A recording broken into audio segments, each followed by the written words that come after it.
In 1991, a team of scientists aimed seismic sensors at the base of the Great Sphinx and detected something that should not exist: rectangular voids beneath its pores, perfectly aligned, as if carved with intent. The readings came back symmetrical, geometric and deep. The data stunned them.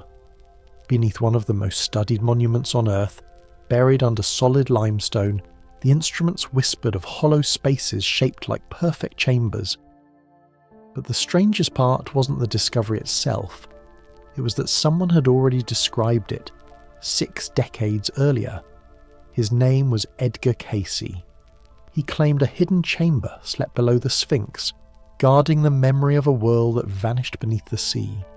He called it the Hall of Records, a vault built by those who survived a great flood, said to contain the story of humanity's true beginnings. When scientists saw their sensors pulse over the same coordinates he had drawn from a trance 60 years earlier, myth and measurement collided for the first time. For skeptics, it was a coincidence. For others, it was the first crack in the story of human history itself. But first, before we explore those ancient hidden chambers, if you find yourself genuinely pulled towards stories of mystery, conspiracy, and forgotten lore, please consider subscribing. And if you truly like tonight's story, a gentle press on the like button or a friendly comment sure does go a long way to keep these journeys coming. Now, let's get back to tonight's story. In the early 1930s, a quiet man in a modest house in Virginia closed his eyes, fell into a trance, and began speaking about a chamber lost beneath the Sphinx. His voice, recorded by typists who worked by lamplight, described a vault positioned below its forepaws, built long before Egypt's dynasties. He gave coordinates, specific enough to be mapped, decades before technology could peer beneath that stone body. To those around him, it sounded like an echo from another age, one part prophecy, one part blueprint. The man was Edgar Cayce, known by his followers as the Sleeping Prophet. He never claimed to be awake when his revelations arrived. Instead, he drifted into altered states, half sleeping, half speaking, while his words spilled through him like dictation from somewhere beyond his own memory. He would talk of lost continents, of floods and migrations, of civilizations that once could harness energies forgotten by modern science. But among all the predictions that passed through him, one kept returning with precision. Beneath the Sphinx's right paw, he said, lies a hall of records, containing the story of humanity's true beginning, traced back to the people of Atlantis. Night after night, his assistants sat at small desks converting his murmured syllables into careful handwriting. Each reading carried fragments of the same geography, coordinates, angles, the mention of entrances guarded by silence and sand. One stenographer later described how her hands trembled as she wrote, not from belief, but from the eerie certainty in Cayce's tone. The man spoke like someone who had been there before. On a map tacked above the desk, they drew the Sphinx's outline and shaded the ground between its paws, labelling it simply with a question mark. For Cayce's followers, the Hall of Records was no mere tomb. It was an archive of memory, documenting an epoch when knowledge and myth were not separate. He claimed that after the fall of Atlantis, around 12,000 years ago, its survivors established colonies where the Nile meets the desert, rebuilding fragments of their lost science. The massive lion-headed sentinel in his account marked the threshold to their subterranean library, sealed until humanity was ready once again to use its wisdom. His words carried an odd mixture of fatalism and optimism. He seemed certain that the rediscovery of these records would signal both remembrance and reckoning. Critics, even in his lifetime, dismissed these readings as mystical invention. A psychic predicting coordinates beneath one of the world's most studied monuments sounded like folklore with footnotes. Archaeologists regarded his claims as fringe spirituality wrapped in pseudo-geography. Yet among his stenographers and archivists, small curiosities persisted. Why the Sphinx? Why that exact spot? And how had a man with no formal training in geology or Egyptian history pinpointed a location that would, decades later, draw the attention of scientists armed with seismic equipment.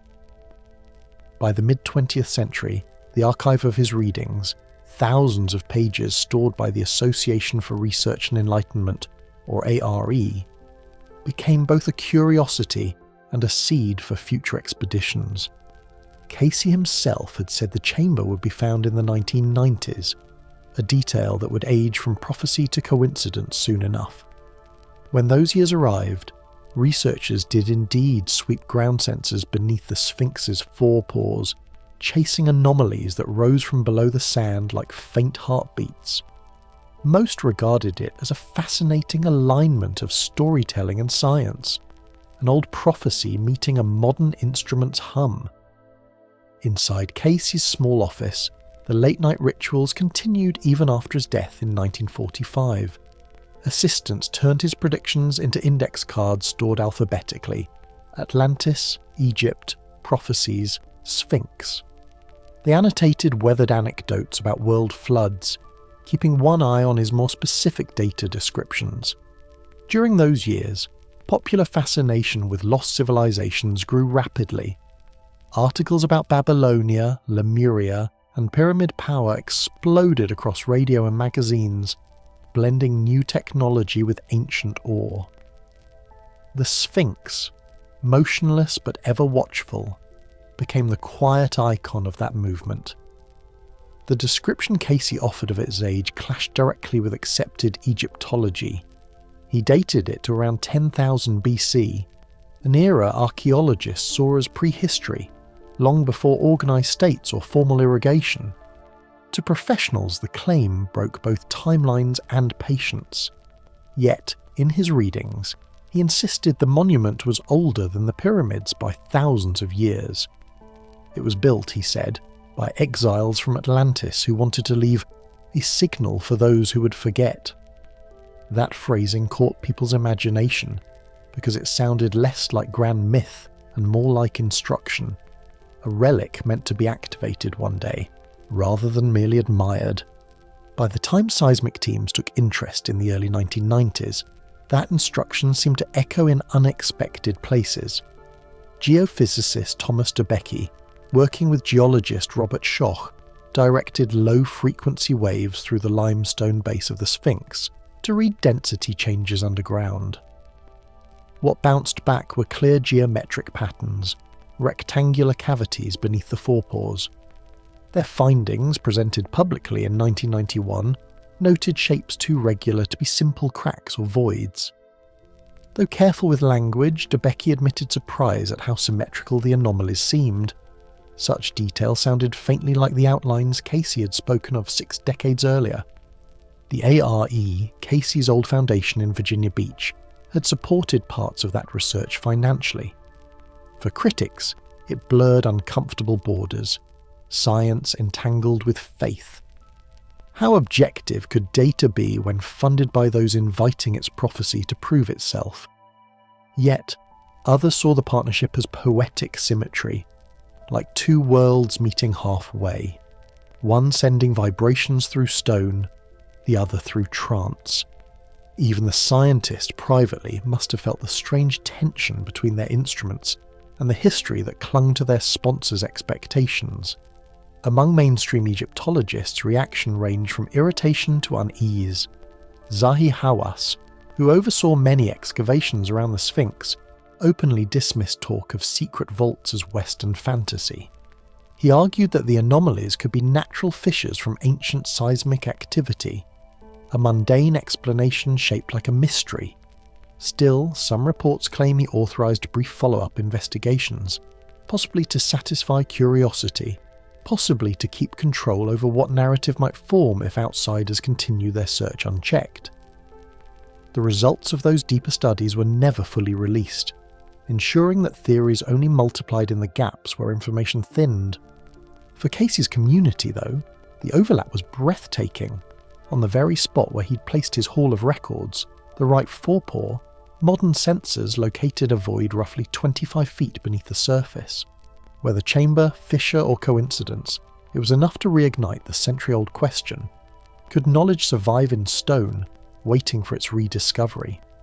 Supporters suggested that the Sphinx might guard a message written not in ink but in architecture.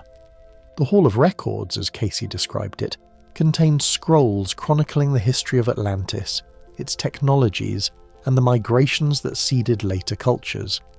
He envisioned humans once capable of channeling forces between the physical and the spiritual, bridging energy in ways forgotten after catastrophe. Many of his words felt half metaphor, half memory, record of that which makes one whole again.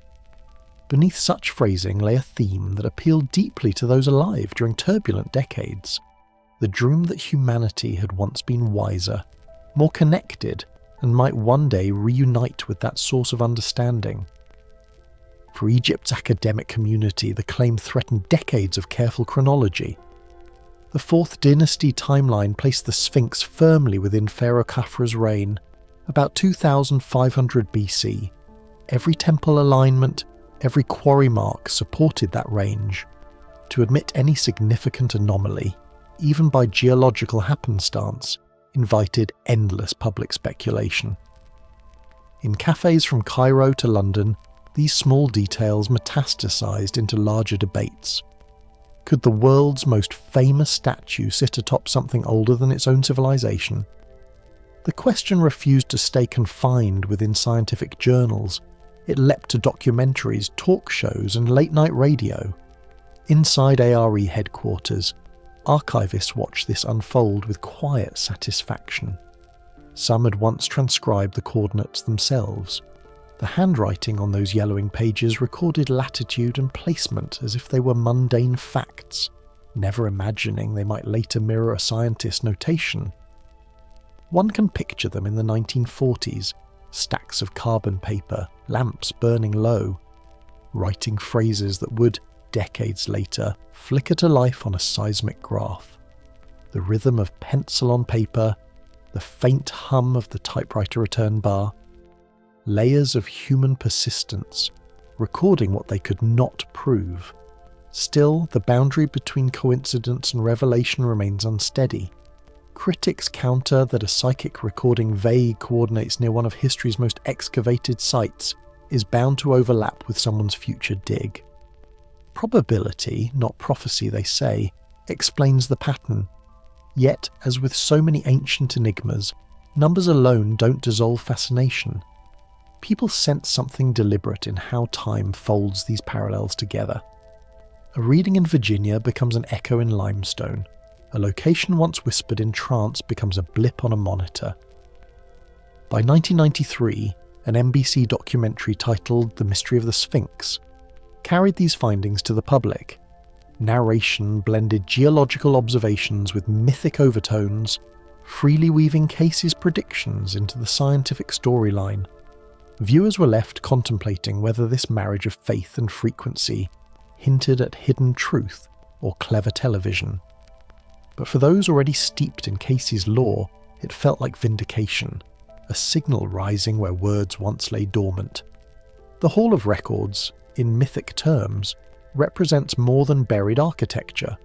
It's the wish that humanity once possessed unified knowledge of nature, energy and spirit, and then lost it through pride or catastrophe. Its symbolic power lies in the idea that physical discovery could erase spiritual amnesia. The vault under the Sphinx, whether real or imagined, turns that yearning into geography. To uncover it would mean more than finding artifacts. It would mean confronting the possibility that history moves in cycles, not straight lines. Skeptics, however, warn against reading too much into these alignments. Seismic readings detect shapes, not intention. Fissures can resemble corridors, cavities can mimic chambers, but such caution rarely quiets public hunger for wonder. Where data leaves blanks, imagination eagerly writes, and as long as the Egyptian government restricts deeper excavation under the monument, each unanswered question takes on the shimmer of guarded truth. The mix of limitation and curiosity has kept the story balanced on a knife edge. For every academic paper closing the case, another fringe article reopens it. Even now, the coordinates traced by Cayce's stenographers overlap neatly with the published maps from the 1990s surveys, a measured congruence that neither side has fully explained away. The handwriting from the 1930s and the graphs from the 1990s sit decades apart yet harmonise on paper, as if collaborating unknowingly across time. Perhaps that's why the idea endures, not because evidence has confirmed it, but because it haunts a perfect midpoint between what we can measure and what we long to believe. Whether Cayce channeled unseen memory, subconscious pattern recognition, or pure accident, his chosen spot beneath the right forepaw continues to resist dismissal. Even Egypt's endless wind, sweeping sand into the same cracks for centuries, hasn't erased its outline from human imagination. The story of the prophet and his coordinates reveals less about supernatural knowledge and more about the texture of faith, people needing the hidden to be just plausible enough to chase. And sometimes, the harder we measure, the more those myths hum back with something like a pulse. Beneath that pulse lies the suggestion that stone still keeps secrets, not just of geology, but of time itself. And so the line between dream and data remains faint but visible. The sleeping man's words, the scientist's seismographs, and the desert's unbroken patience converge beneath one statue's gaze. The coordinates overlap exactly. The echo between them may mean nothing, or it may mean that myth has patiently left a shadow where reason one day would look. A century ago, before radar and satellites, wanderers on the Giza plateau wrote of tunnels yawning below the Sphinx's paws, half sealed by drifted sands. A century ago, before radar or satellites could read the ground, travellers moving across the Giza plateau spoke of tunnels stretching beneath the Sphinx. The place was quieter then, a wide plain of cracked stone and wind-blown grit where the desert swallowed sound as quickly as it gave it. From that stillness, they claimed to see openings between the pores, dark recesses half sealed by drifting sand. Some said the air that rose from those gaps was cooler, smelling faintly of damp limestone. It wasn't proof of anything, but it was enough to make them linger, their torches bending in the breeze, as if the earth itself might exhale a secret. Accounts from the early 19th century describe how explorers like Giovanni Battista Caviglia fought to clear the Sphinx of centuries of encroaching sand. He worked with little more than shovels, ropes, and a stubborn curiosity that kept him digging until his hands bled. His workers claimed to hit patches where the sand suddenly fell away, as though slipping into hollows. Caviglia thought he might uncover an entrance, but was forced to abandon his search when the desert began reclaiming the trenches faster than he could clear them. Those brief collapses of sand became stories whispered in salons and later copied into letters that drifted across Europe. By the mid-1800s, others followed. Explorers like Howard Vyse and John Sharp Herring brought drilling tools, seeking to find voids inside the Sphinx itself. Much of their effort focused on the statue's rear, where they made a vertical bore that found only compact rock and frustration.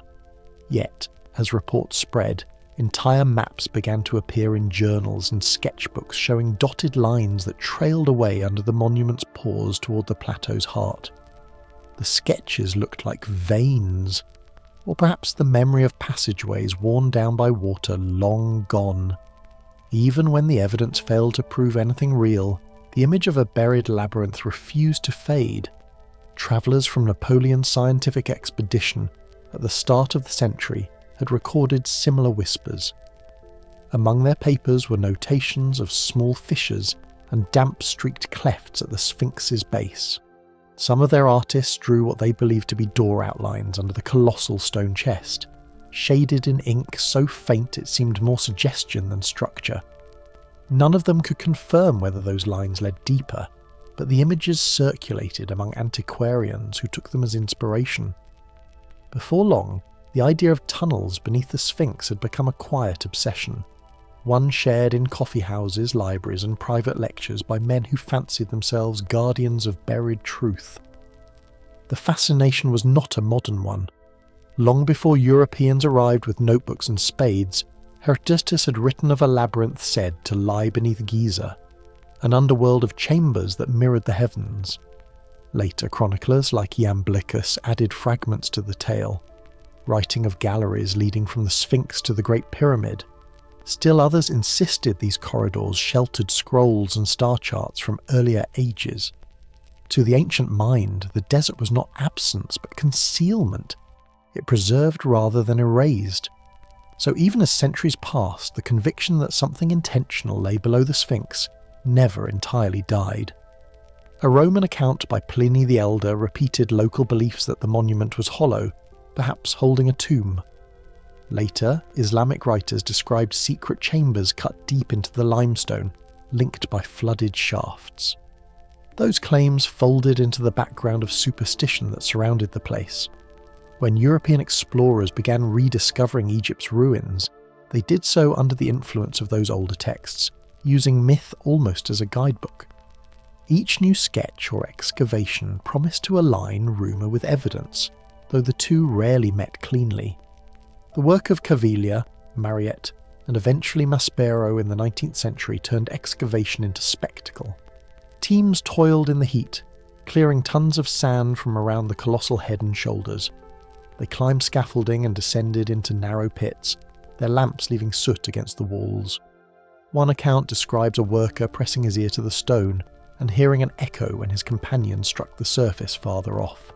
It might have been chance acoustics, yet rumours quickly spread of corridors hidden beneath the pores.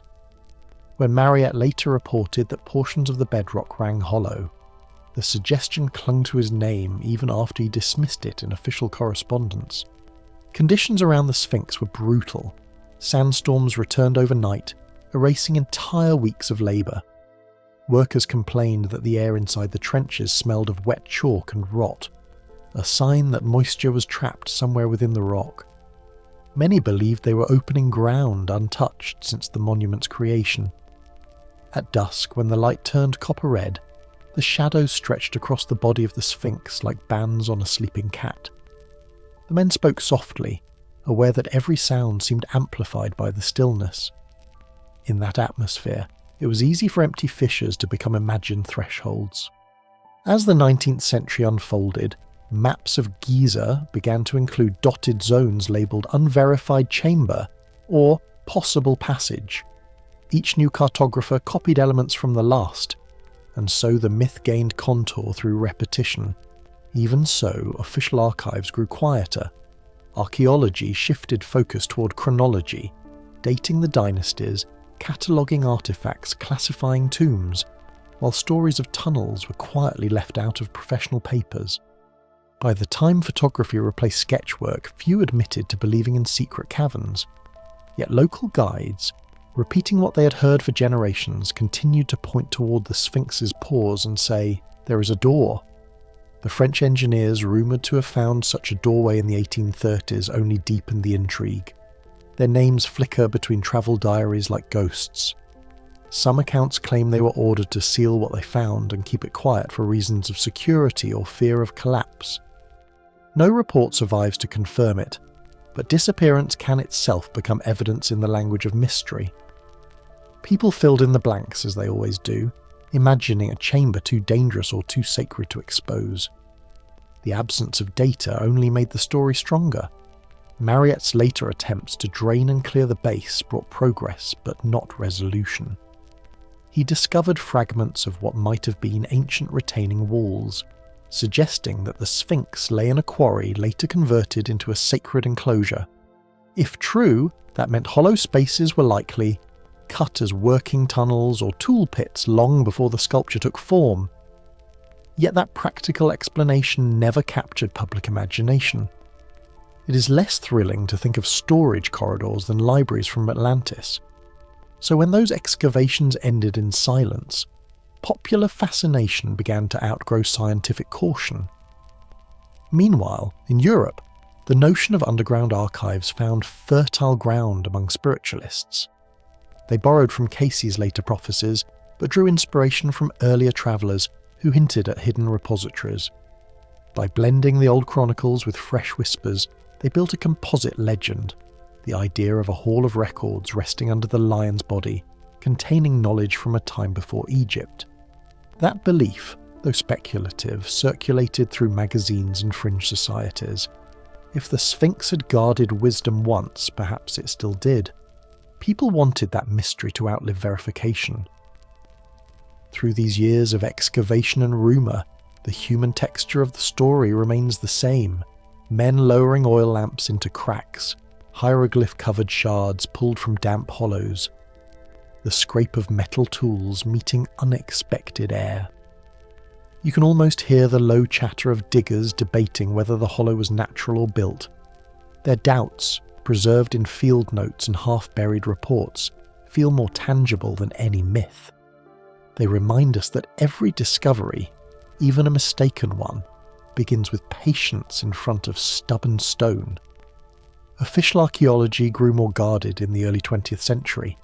Under colonial administrations and later independent Egypt, the emphasis became control and conservation. Permissions tightened. Unauthorized digging around the Sphinx was forbidden, forcing unverified claims to live on through rumour.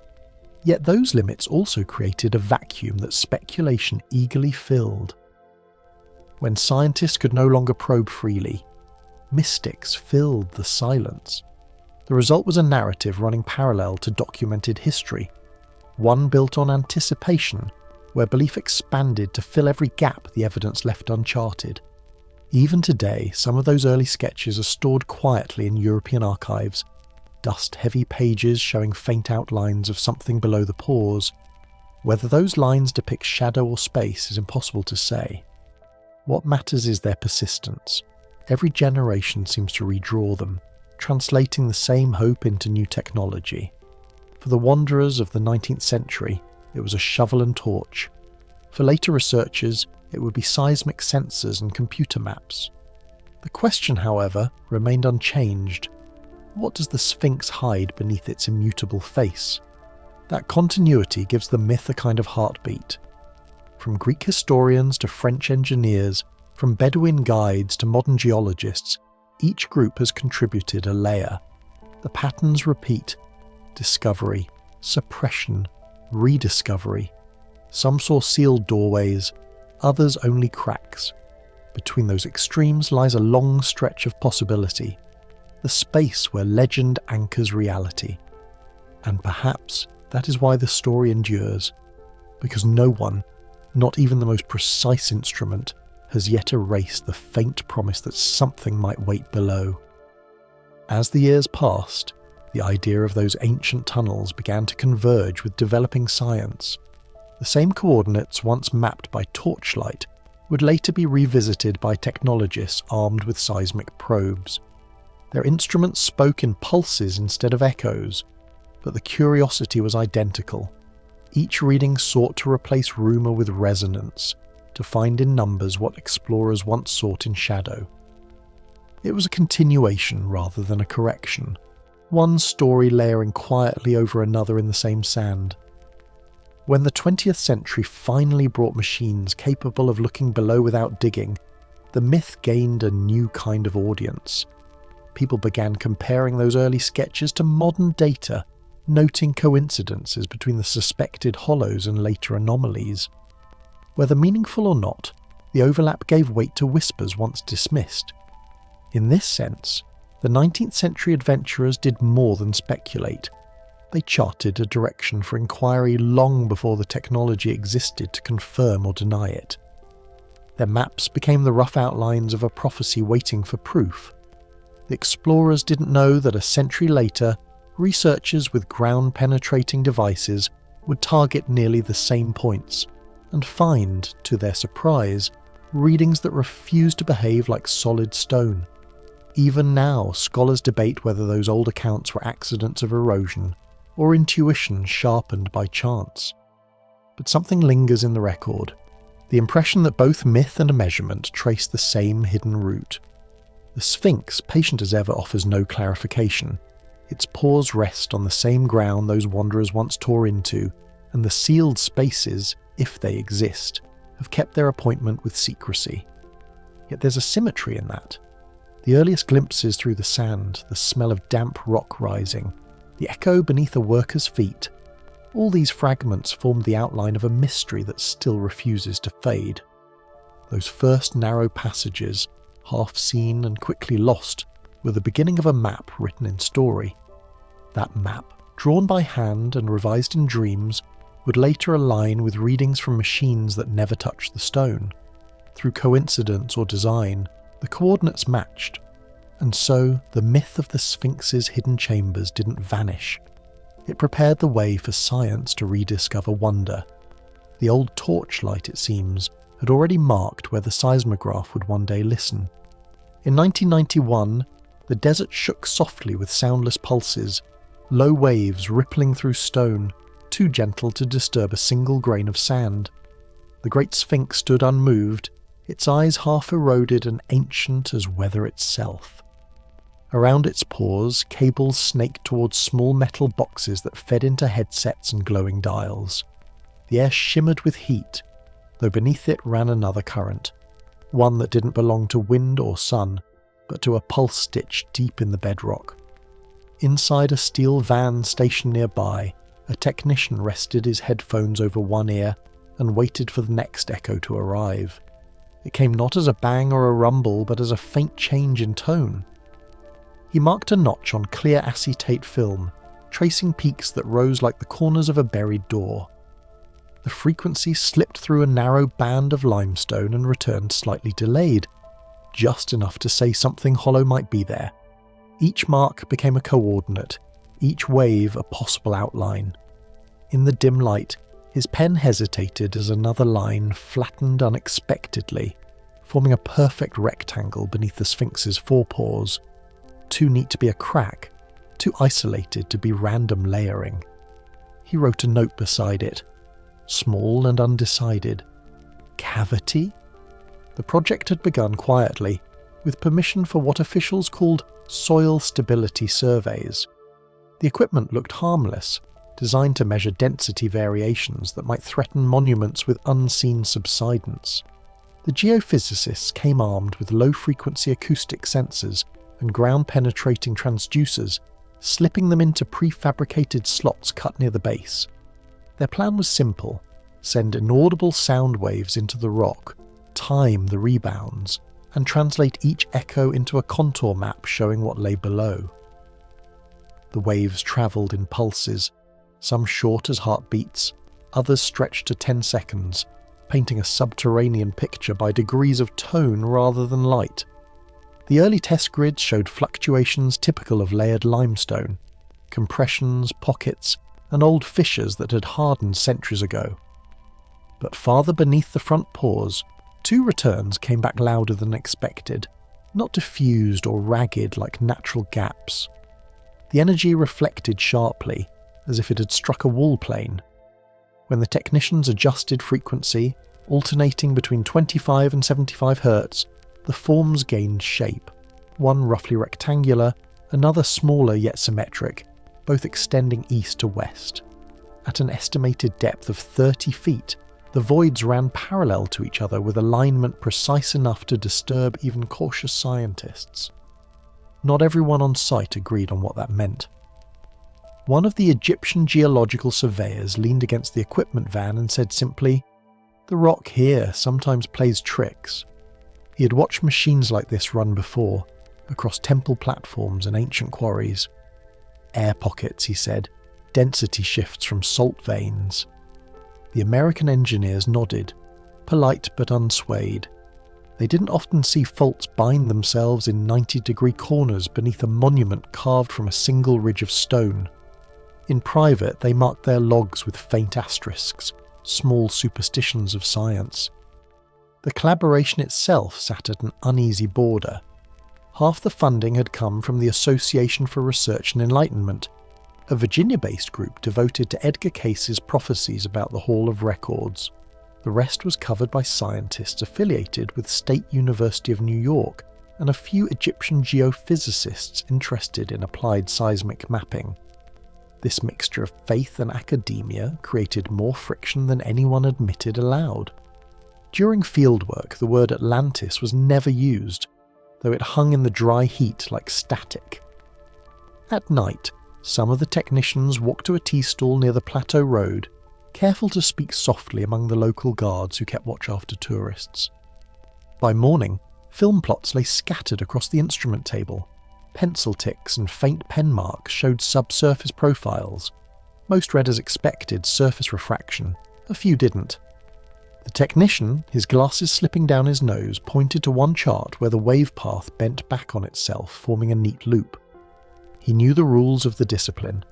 Any shape that looked too artificial might simply be interference. Yet part of him lingered on the possibility that geometry itself could whisper. Later, as sun crept higher over the dunes, he would pack the film canisters into cardboard sleeves and label them for shipping. Somewhere between data and story, the same heat haze quivered. When the results reached preliminary analysts, the wording in internal memos grew cautious.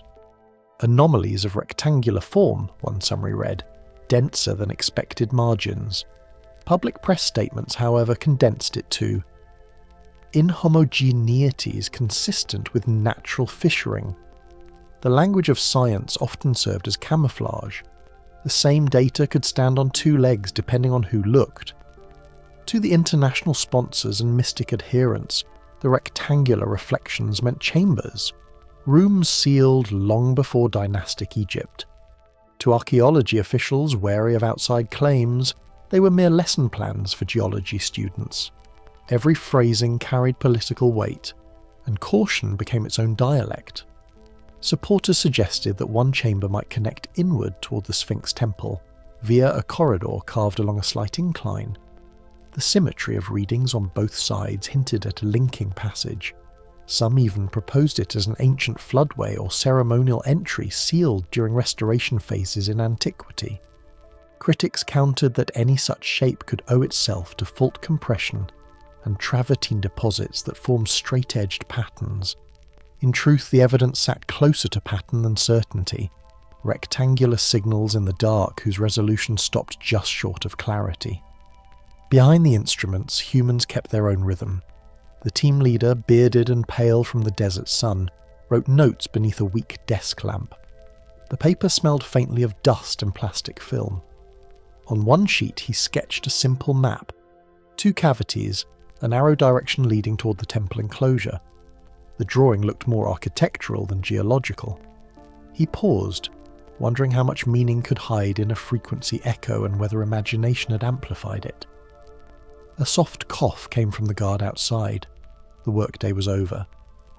In silence, he folded the sketch into his notebook, as though it carried a secret weight. Within weeks, news of the anomalies filtered beyond the lab. Rumours travelled through cafes in Cairo and reached small-town radio hosts who preferred wonder to restraint.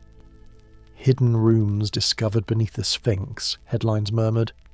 The official Egyptian Geological Survey, pressed for comment, confirmed only the presence of unusual subsurface features.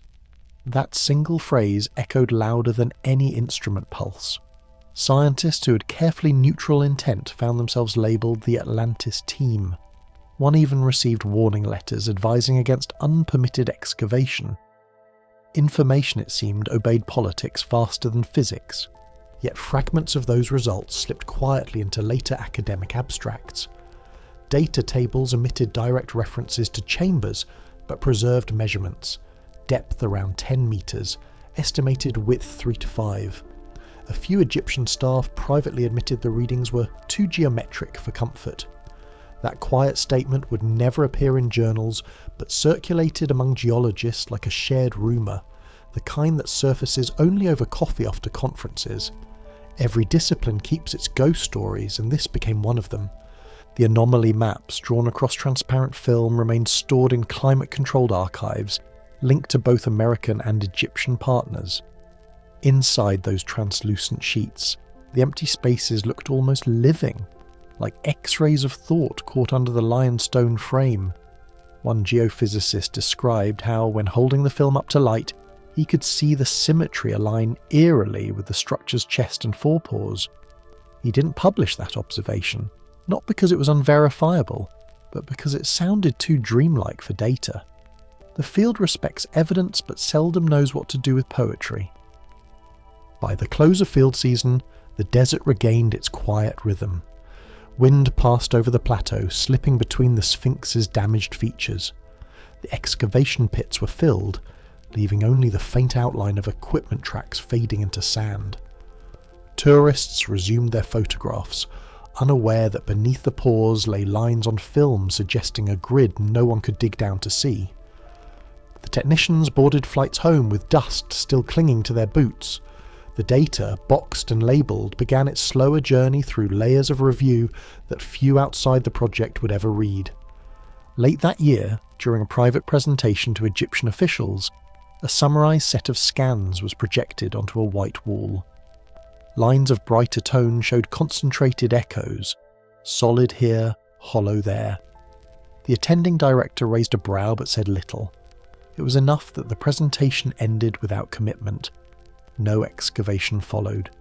Permissions expired quietly. The final report noted, possible man-altered substructure, bracketed with the phrase, requires verification. Verification never came. The instruments fell silent, but those rectangular voids did not erase themselves. They merely remained unaddressed, lying below as unsent letters from the past. Some whisper that the reluctance to reopen study stemmed from fear that aligning Cayce's coordinates with modern science might blur the boundaries both sides needed to keep. Others dismiss this, pointing to budget constraints and preservation law. Whatever the motive, the result was the same. Unverified data, sealed beneath bureaucracy as firmly as stone. In place of further tests came replicas, and restoration work meant to stabilise the already fragile monument. The deeper readings would wait, perhaps for better instruments, or for a time when politics could afford curiosity. Years later, digital copies of those seismic charts surfaced in private archives. The scans, faint yet unmistakable, marked anomaly zones under the front pores and extended fault-like streaks leading toward the temple trench. Comparing these to more recent radar imaging from the early 2000s, subtle overlaps appeared. Both indicated density channels, narrow signatures of space shaped by human intent or by chance symmetrical erosion. The coincidence lay too precisely along the temple axis to ignore.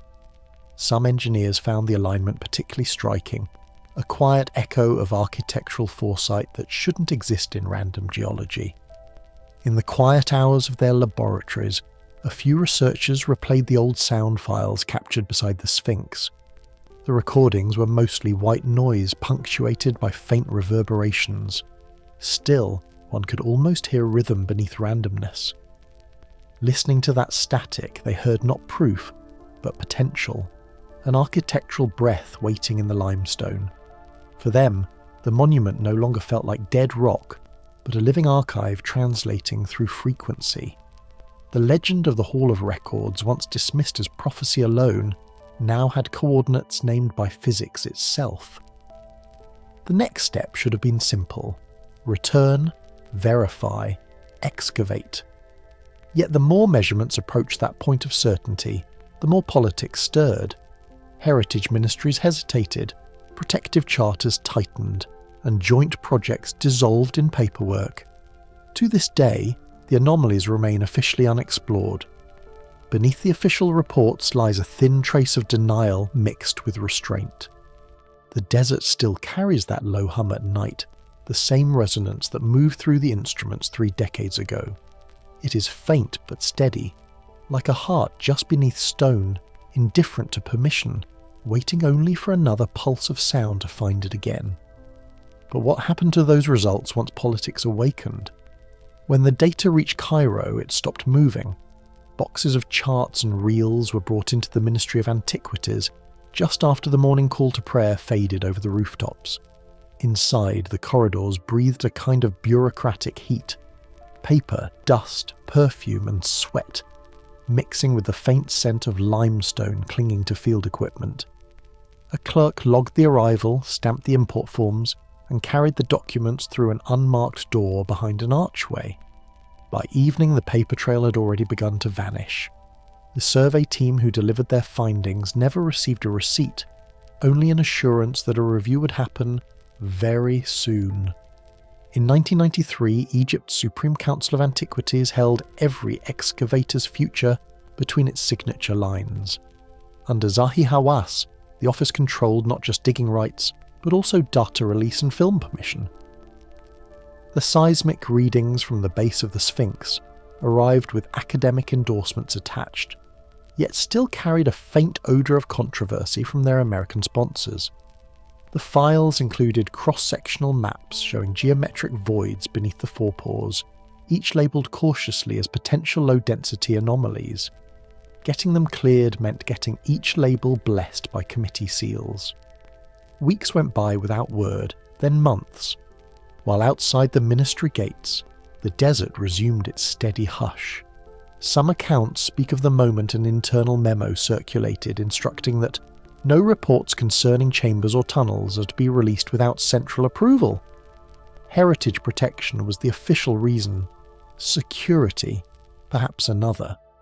The geologists used to the open sharing of seismic records found themselves caught in a different logic entirely, a world where geological data could be treated like state secrets. The Sphinx, after all, wasn't a hill or a cavern.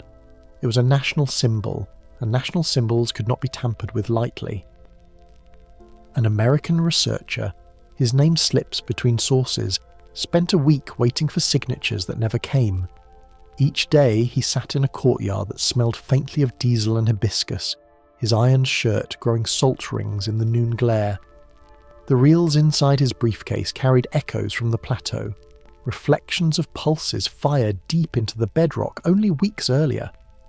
On each reel, a thin strip of magnetic tape hummed softly in its metal casing, holding what might have been the most detailed underground portrait of the Sphinx ever recorded. Yet each morning the guard at the gate told him, "Not today."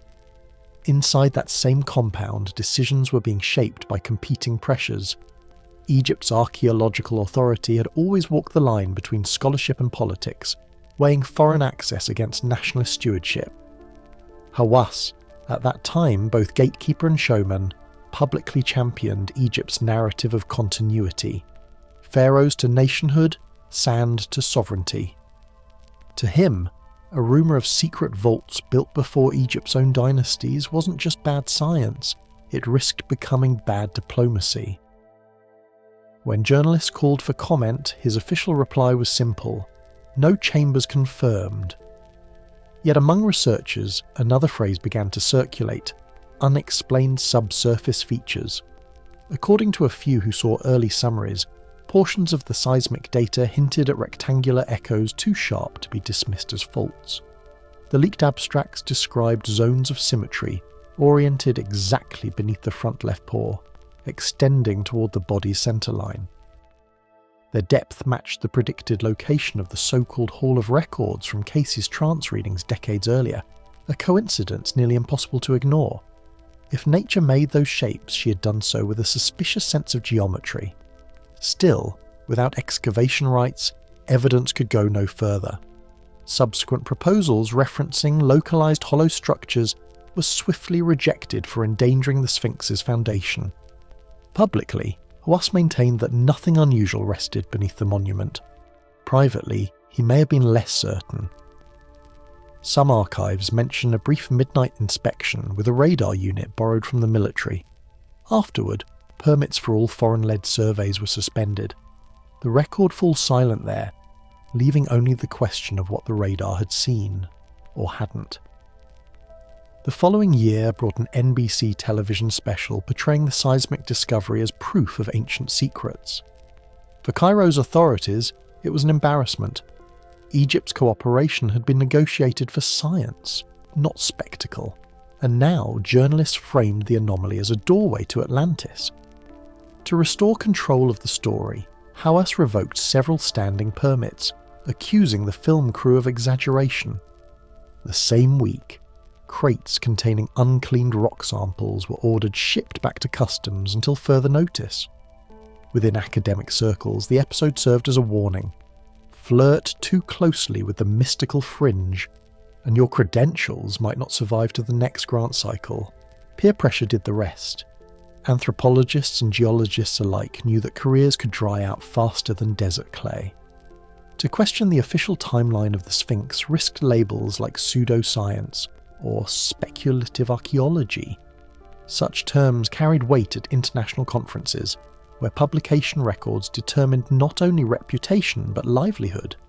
One Egyptian assistant later recalled how a senior scholar quietly advised him to forget the anomalies if he wanted to finish his thesis. He did. Many did. Meanwhile, the Association for Research and Enlightenment, founded by followers of Edgar Cayce, continued funding expeditions, convinced their psychic roadmap was bearing fruit. Their quiet sponsorship of radar tests under official cooperation blurred the boundary between science and spiritualism. On paper, these were standard geological surveys. In practice, they were part pilgrimage, part data gathering, and fully dependent on Egypt's mood that month. When foreign press reports link the funding back to Cayce's prophecies, Hawass erupted publicly, calling the work American hallucinations. The partnership dissolved overnight, yet whispers suggest that some findings were quietly copied before repatriation orders arrived. By the mid-1990s, at least 2 additional censored documentaries mentioned a hidden shaft to the north of the Sphinx.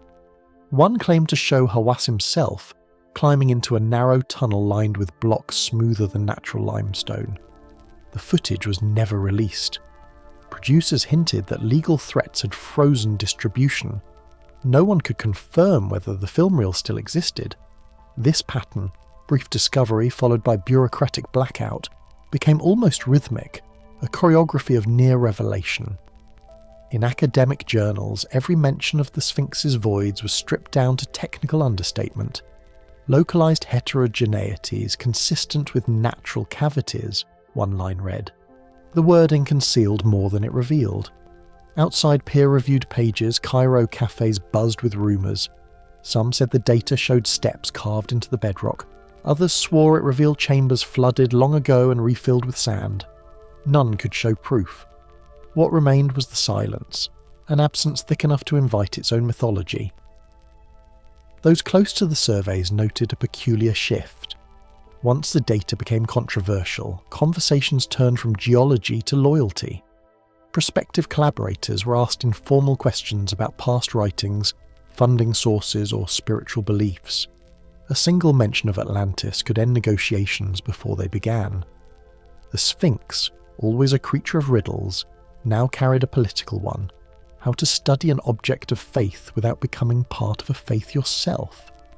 The evening light on the Giza plateau can feel almost metallic, copper mixing with dust and the smell of camel sweat. In that glare, the statue's ancient contours lose their sharpness, blending into the dunes until it almost disappears. It's easy to see why officials guarded it so tightly. Any new narrative, Atlantean architects, pre-dynastic engineers, or alien surveyors, could erode more than limestone. It could chip away at Egypt's guardianship of its own history. Facing that risk, a sealed file drawer must have seemed like the safest sandbox. Years later, a quiet admission would surface from the same authority. Interviewed off record, an official acknowledged man-made spaces in proximity to the Sphinx but dismissed them as unrelated to any mythical archive. That choice of words, neither denial nor confirmation, travelled fast through the halls of speculation. Man-made spaces could mean anything from maintenance tunnels to unfinished tombs, but paired with memories of confiscated radar data, it sounded like an echo from those forbidden reels. Observers noted that Egypt treated its digital seismic data as state property, classifiable under national heritage protection. In effect, ownership of the Sphinx's subsurface image belonged not to the researchers who scanned it, but to the government. Asking for copies became equivalent to requesting classified material. This legal framing, though standard inside Egypt, baffled Western scientists. It meant that even empty space beneath the monument could become confidential. Media cycles amplified misunderstanding. One tabloid called it proof of secret vaults. Another simply reported technical glitch. The noise buried every nuance. Researchers who once dreamed of collaboration now retreated to safer topics, erosion analysis, restoration history, or survey technology. Their silence wasn't born of defeat, it was a survival strategy. For those who persisted, doors literally stopped opening. Letters went unanswered, emails looped through formal thank yous without commitments. For Egypt, the matter appeared closed, and yet the data never disappeared. Copies circulated quietly between academics, half whispered like contraband. Some of these replicas, decades old, still sit on private drives, preserved by retired scientists unwilling to see them lost entirely. What they contain, no one publicly knows, but the fact they remain unpublished sustains the anomaly like a hidden heartbeat, inaudible but measurable by rumour alone. The story didn't fade because measurements disproved the cavities, it faded because conversation became dangerous. For historians, the terrain turned political. For geologists, professional. For Egypt, existential. The Sphinx could endure storms, but controversy threatened the delicate balance between heritage and hypothesis. And so, the compromise prevailed. Neither excavation nor denial, only postponement. Sometimes postponement lasts a lifetime. A few members of the original seismic team passed away still waiting for clearance letters. Their field notes describe the Giza sand as a kind of soft sensor, covering everything until the surface forgot what lay underneath. Now their findings drift between archive rumour and myth, a memory of echoes once printed on film and stored in unmarked cases. What emerges from this long quiet isn't proof of secrets, but proof of how secrets form. A pause in an office here, a withheld permit there, and soon a mystery builds itself from paperwork alone. Each rumour fills the vacuum left by each unanswered question. Over time, the pause hardens into legend. By now, the line between evidence and administration blurs. The sealed boxes in Cairo hold both the literal magnetic tapes and the symbolic weight of unanswered possibility. Within academic circles, the absence became almost as intriguing as a discovery itself. Could a withheld result be more compelling than a revealed one? It seems the Sphinx had found a new way to challenge humanity by making its watchers complicit in the riddle. The quiet may have served its purpose. Controversy dulled, foreign expeditions shifted their lenses elsewhere, and the Sphinx continued facing east. Its expression eroded but not unguarded. Beneath it, perhaps only void, perhaps an archive of stone. What mattered to Cairo was control, the right to decide when curiosity crosses the border of trust. And still, the coordinates linger. They reappear in new studies, in digital reconstructions, even in the background data of unrelated projects. Each time the Sphinx is mapped with modern sensors, researchers whisper the same thought. Will we see the same shapes again? So far, no survey has entirely erased them. The anomaly remains threaded through layers of geological probability and political memory. The file may stay sealed a little longer, but the echo under the Sphinx hasn't gone anywhere. It waits, wrapped in protocols and the desert's low hum, daring someone to listen again. From here, the trail widens, towards stone that bears the mark of ancient rain, and a geologist who claimed the monument remembered storms older than Egypt itself. Around the Sphinx's body, the stone ripples like waves frozen mid-motion. The sunlight hits its flanks, sliding over hollows that look more carved by water than by wind. The grooves curl downward in soft rounded channels, as if millennia ago rain had poured against its sides and left fingerprints in the limestone. It's an odd sight here on the edge of the Sahara, where water is almost a rumour now. The desert presses quiet against the monument, but the surface of the Sphinx seems to whisper of storms that used to fall from a vanished sky. That quiet contradiction drew a geologist named Robert Schoch to Giza in the early 1990s. Trained at Yale, he approached the Sphinx not as an archaeologist, but as someone used to reading the language of stone.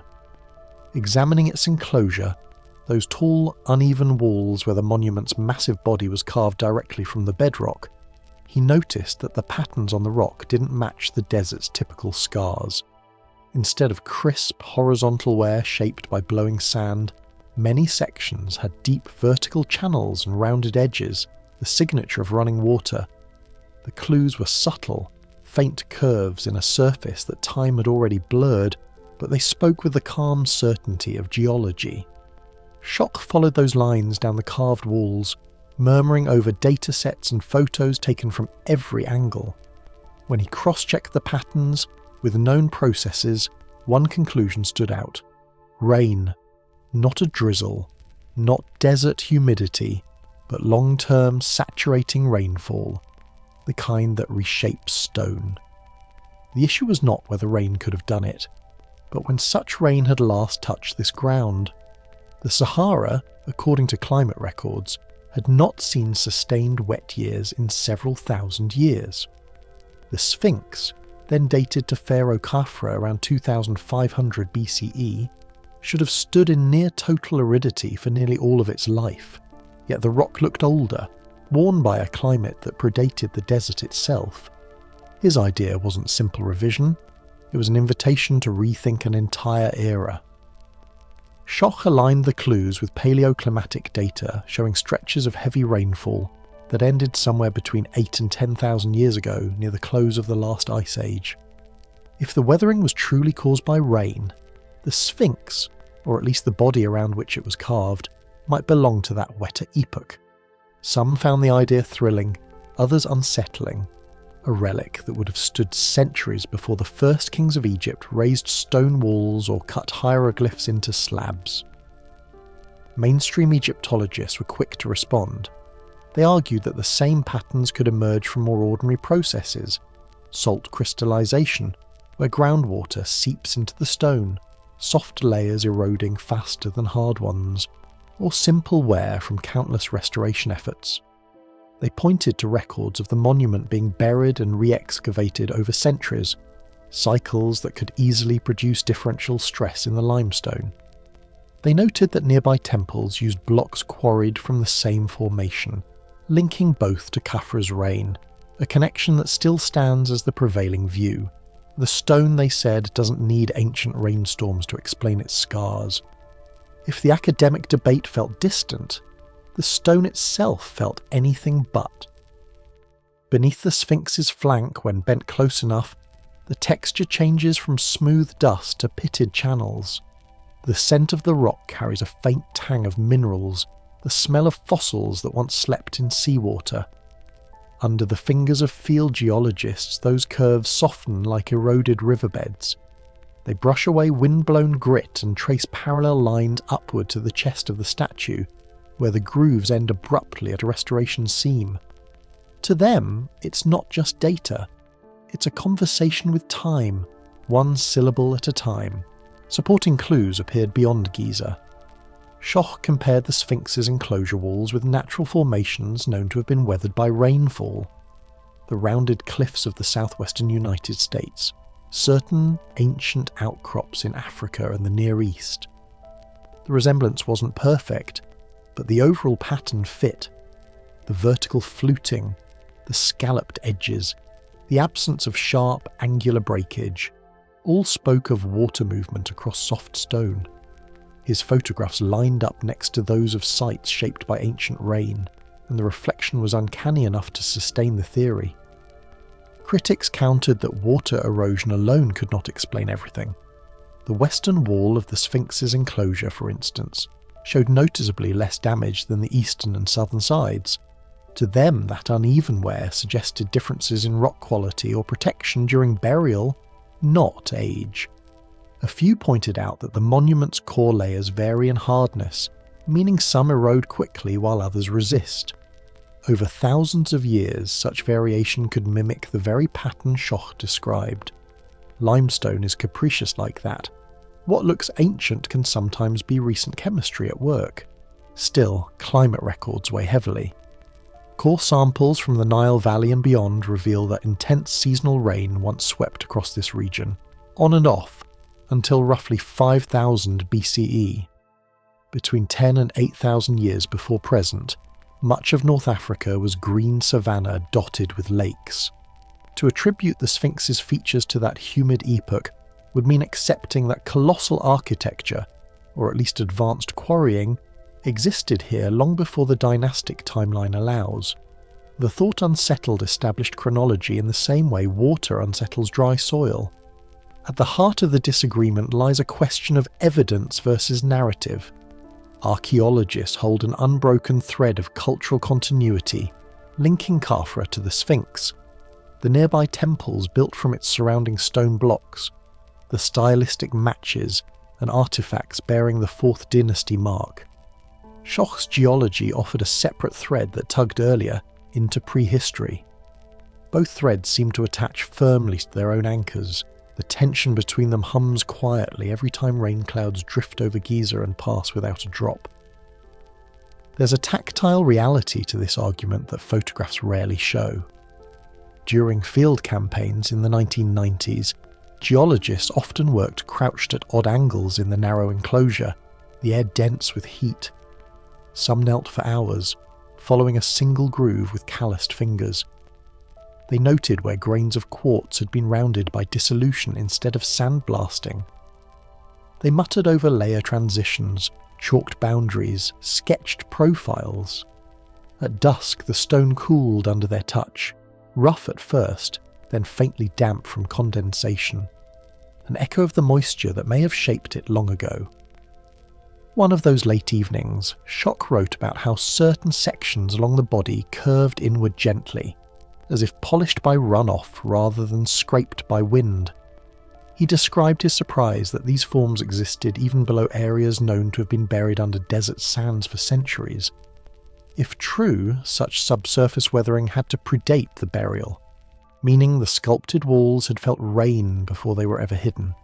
Whether that rain belonged to an early formative phase of the monument or to a repurposed natural ridge remained open, but the geology leaned toward water, persistent, ancient, and soft. The counter-arguments endure. Egyptologists point out that restoration work began nearly as soon as the monument was carved. Plastering, recutting, recarving, all of it complicating the record.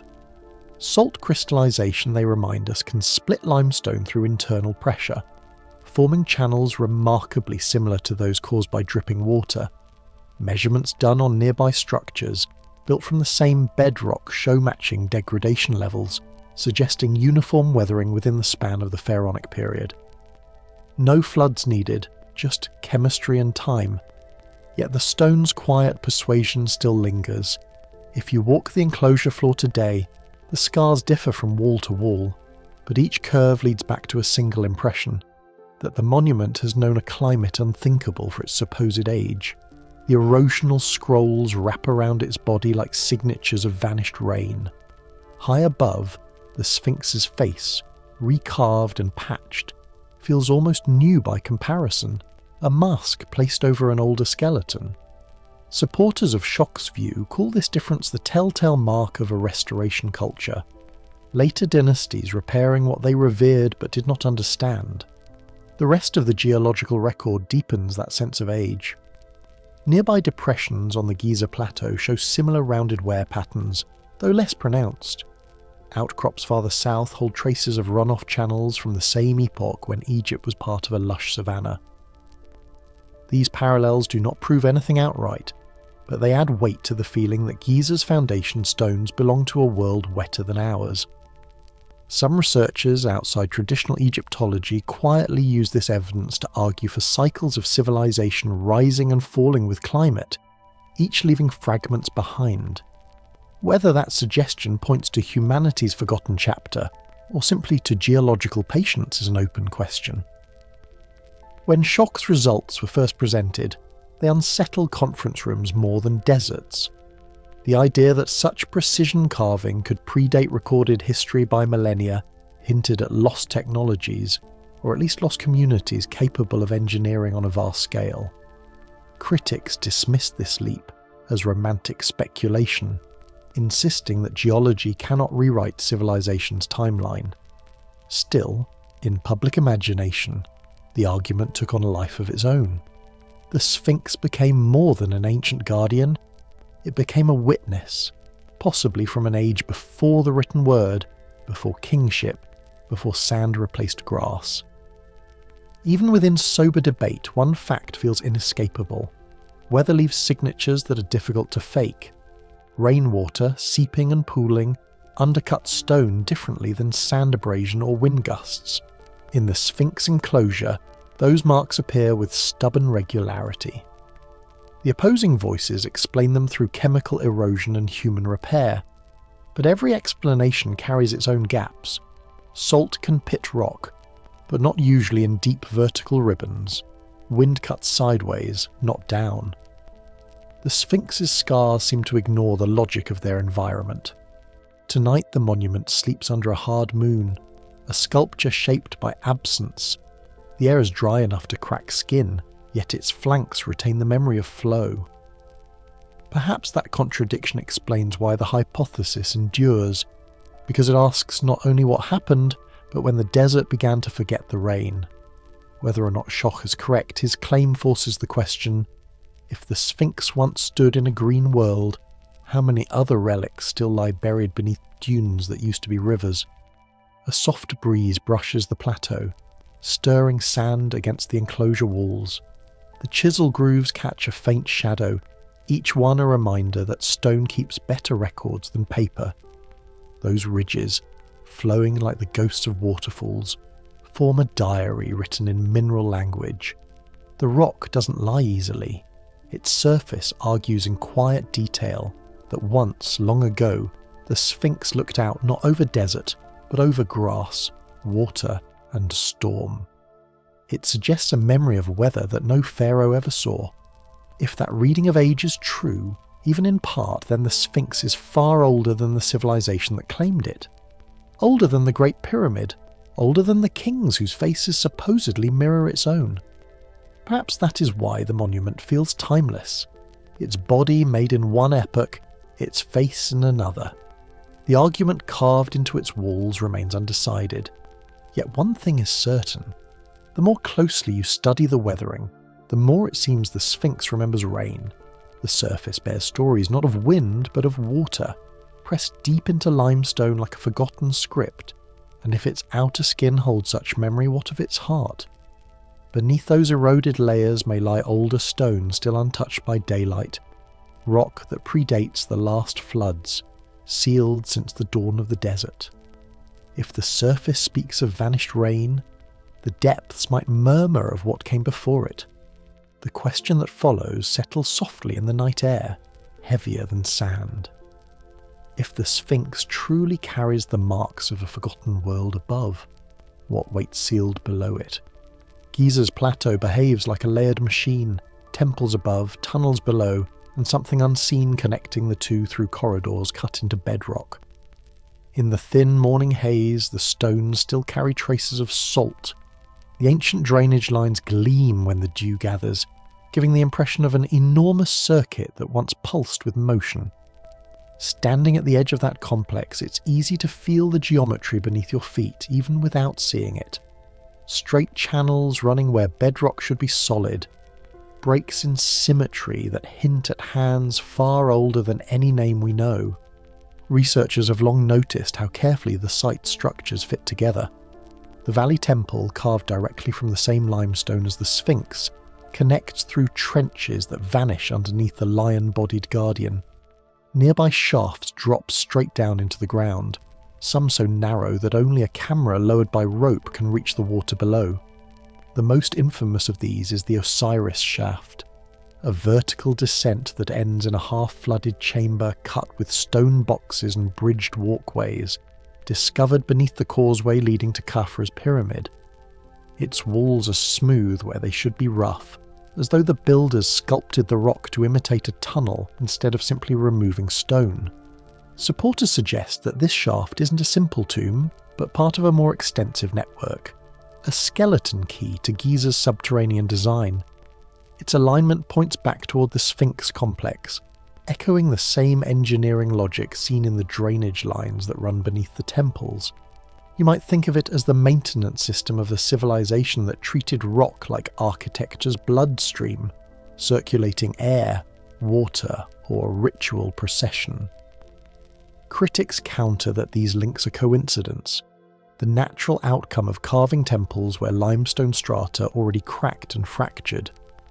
To them, the so-called blueprint of tunnels is nothing more than geology dressed up by human imagination. Yet, for all the dispute, evidence keeps resurfacing. In summer dig seasons when rainwater pools along the base of the Sphinx, tiny bubbles rise in patterns that map to known hollows beneath. Archaeologists monitoring the site have observed how water drains faster in areas aligned with underground conduits. The soil behaves peculiarly, collapsing inward along straight seams invisible to the eye. Each time the surface gives way, even just a few centimetres, it sketches a faint diagram across the sand, lines intersecting like rails under decades of drift. Night work at the plateau adds a stranger texture. Workers from the restoration crews, often local men accustomed to the desert's unpredictable moods, recount lowering cameras into the Osiris shaft. The lenses fog immediately from the humidity trapped below. Condensation gathers in beads on cables, dripping rhythmically into the black water. The lights pierce the flooding and reveal stacked levels, one beneath another, until the signal cuts out. In those seconds before the feed dies, the floor appears grooved, as if steps vanish deeper than anyone has measured. They describe the echo that follows the camera's fall, not a hard splash but something muted, reverberating off long hollow stone. The Sphinx's immediate surroundings display similar puzzles. A trench traces the creature's perimeter, linking to channels that push runoff toward the adjoining temple. Some whisper that during ancient floods this network kept the monument dry, functioning as a primitive drainage grid. Others wonder whether those shafts once linked to ritual catwalks connecting the Sphinx Temple, the Valley Temple, and the Pyramid Causeway, an entire ceremonial engine buried under the sand. Either way, design intent is hard to ignore. These aren't random fissures, they run straight and true, like conduits drawn with a surveyor's eye. When the 1990s seismic scans mapped rectangular voids beneath the Sphinx's forepaws, the data seemed to align with the same underground pattern traced by those shafts. That geometric consistency, right angles, balanced spacing, proportional distances, didn't match natural fissuring. To a geologist, it was curiosity. To a mystic, confirmation. A few reports hinted that one cavity descended along an axis pointing to the Great Pyramid's base, suggesting a corridor carved purposefully beneath both monuments. Official language stayed cautious. Density variations, subsurface inconsistencies. But behind the published words, the concept of a planned subterranean grid began to whisper louder. Some Egyptologists maintain that these features served pragmatic needs, water flow, construction drainage, or symbolic passage for funerary rituals. And that explanation holds weight. Ancient architecture often blended engineering with ceremony. To drain the floodplain near the Nile's edge, channels were carved and used for centuries. Yet the level of precision on Giza's plateau appears excessive for mere practicality. The channels taper evenly, follow consistent gradients, and reconnect after long runs with no apparent error. It feels more like infrastructure than improvisation. Supporters point to similar mastery in other early sites. At Abydos, subterranean galleries run with similar alignment beneath temples predating Khafre. In the necropolis of Saqqara, narrow corridors link burial chambers across distances that exceed visual range. Yet they meet cleanly, proof of surveying skill more advanced than typically credited to Old Kingdom builders. These parallels suggest that the engineers who planned Giza's plateau were executing a broader schema already perfected elsewhere. If so, the Sphinx may stand over the nexus, the point where everything converged. What if the Sphinx wasn't built primarily as a statue, but as a marker? Its gaze fixed east as if tracking cycles of time, the monument could denote the entrance to an unseen realm of chambers. The notion reappears across ancient records. the guardian figure watching over thresholds between surface and underworld. Whether practical or spiritual, the symbolism fits neatly. Some whisper of older civilizations reusing the site, expanding tunnels that pre-dynastic peoples had already hollowed out. Each generation added its layer of purpose, burial, worship, memory, without ever erasing what came before. Below those layers, measurements continue to perplex. Ground-penetrating radar has revealed textures resembling stair-stepped patterns under the Valley Temple, matching the depth of the Osiris shaft but offset by several meters. To engineers, such geometry hints at human planning. To skeptics, it is wishful pattern reading. During one inspection, a structural engineer noted a harmonic resonance when striking certain limestone blocks, tones varying slightly from neighbouring sections, as though cavities resonated beneath them. Small differences, easily missed, but enough to stir questions about what lies unseen connecting temple and statue. When rain briefly floods the trenches, the water's movement tells another story. It flows toward a consistent eastward line, pooling near the Sphinx Road and eventually disappearing into drains whose ends remain undocumented. Engineers measuring the flow rate find that the slope is too intentional to be accidental. Over centuries of restoration, attempts to seal these drains often fail. The water insists on returning to its hidden roots, carving anew through fill and mortar. The desert, it seems, remembers its pathways better than any blueprint. Explanations vary. Some geologists argue that the whole phenomenon is a natural palimpsest, the rock evolving over millennia of alternating flood and drought, its fractures later mistaken for human work. Yet, the ordered symmetry continues to trouble that view. Chambers discovered beneath other dynastic temples show similar construction techniques. Shafts cut straight down, floors leveled to near-perfect planes. Such precision suggests measurement tools and methods long thought absent in that era. Perhaps then Giza's plateau was not merely a necropolis of tombs, but part of an engineered landscape of control, of water, of ceremony, of cosmological alignment.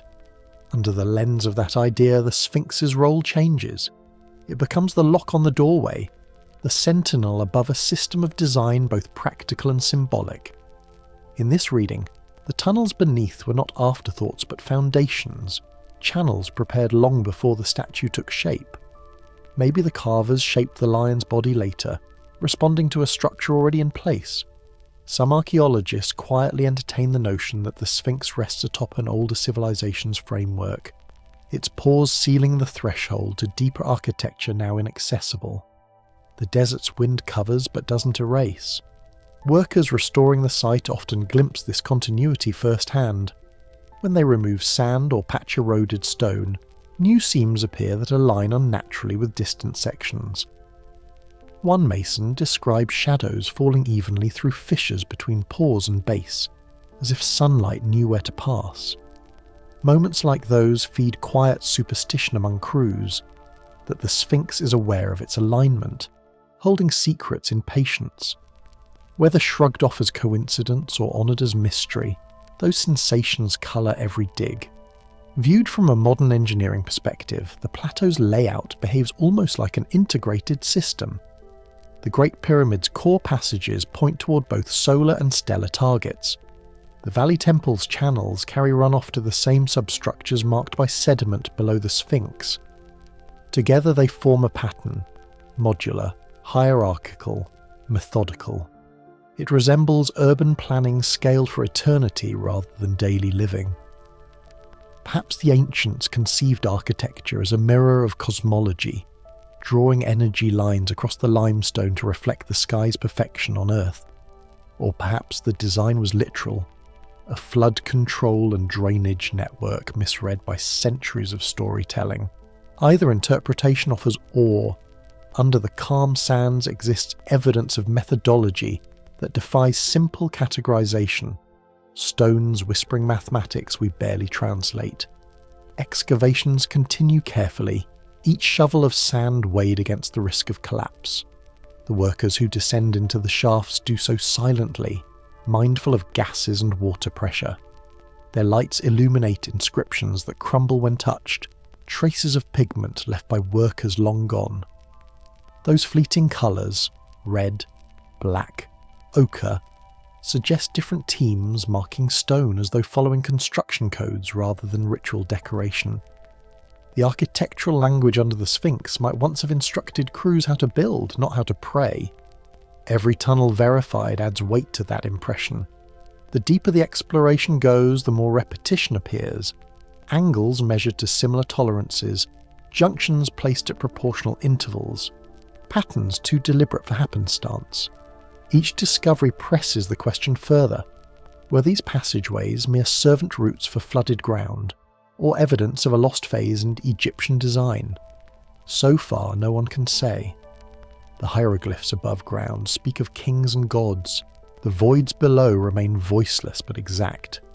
From this distance, the plateau feels less like a collection of isolated monuments, and more like one instrument carved in stone, its components designed to resonate across both time and geography. The Sphinx anchors this network like the circuit's ground wire, its body connecting the upper temples to whatever chambers still rest unopened beneath. When viewed aerially, the layout hums with symmetry. Pathways, shafts, and lined trenches form what could be read as a schematic, a kind of ancient urban circuitry. Each part sustains the others, united by precision that predates most recorded tools. If such geometric fluency is real, it raises quiet wonder. Who measured the bedrock first? Which minds turned raw landscape into a living diagram, balancing water, weight, and celestial reference so perfectly that it persists after 5,000 years of erosion? The fragments we've recovered, the Osiris shaft, the cut trenches, the persistent flood drains, suggest the work of artists who understood both geology and hydraulics intimately. Not superstition, but science in an unfamiliar language. Each new map drawn beneath the plateau expands that mystery.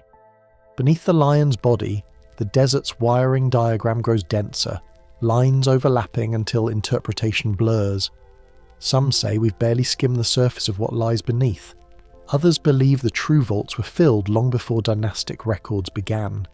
Either way, the map keeps unfolding, linking the Sphinx not only to its neighbouring pyramids, but perhaps to a global rhythm waiting to be traced again.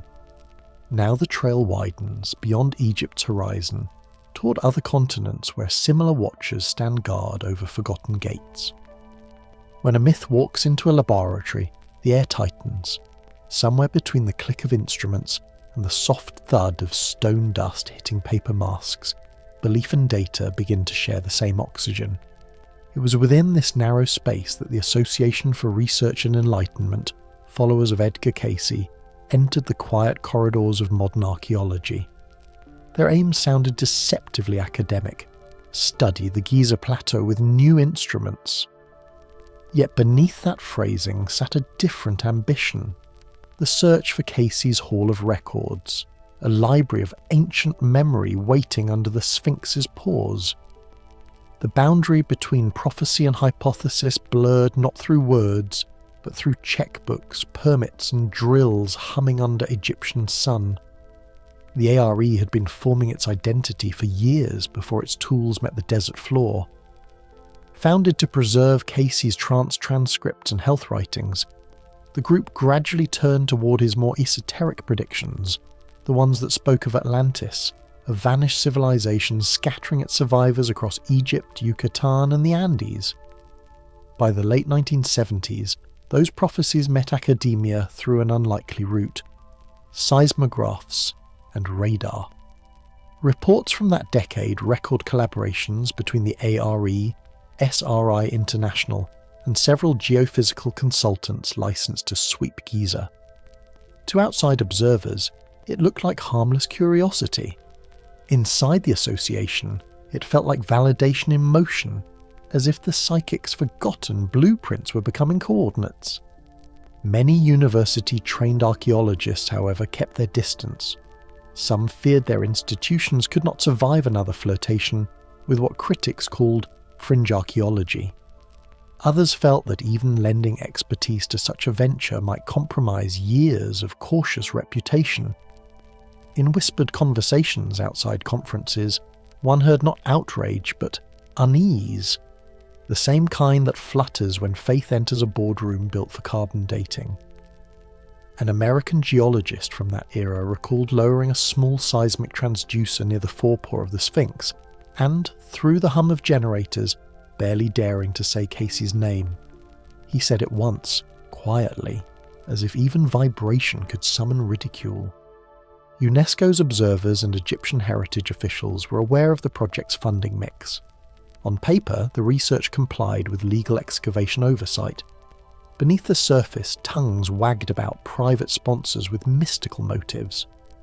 The global body that monitored cultural sites had long emphasised secular accountability.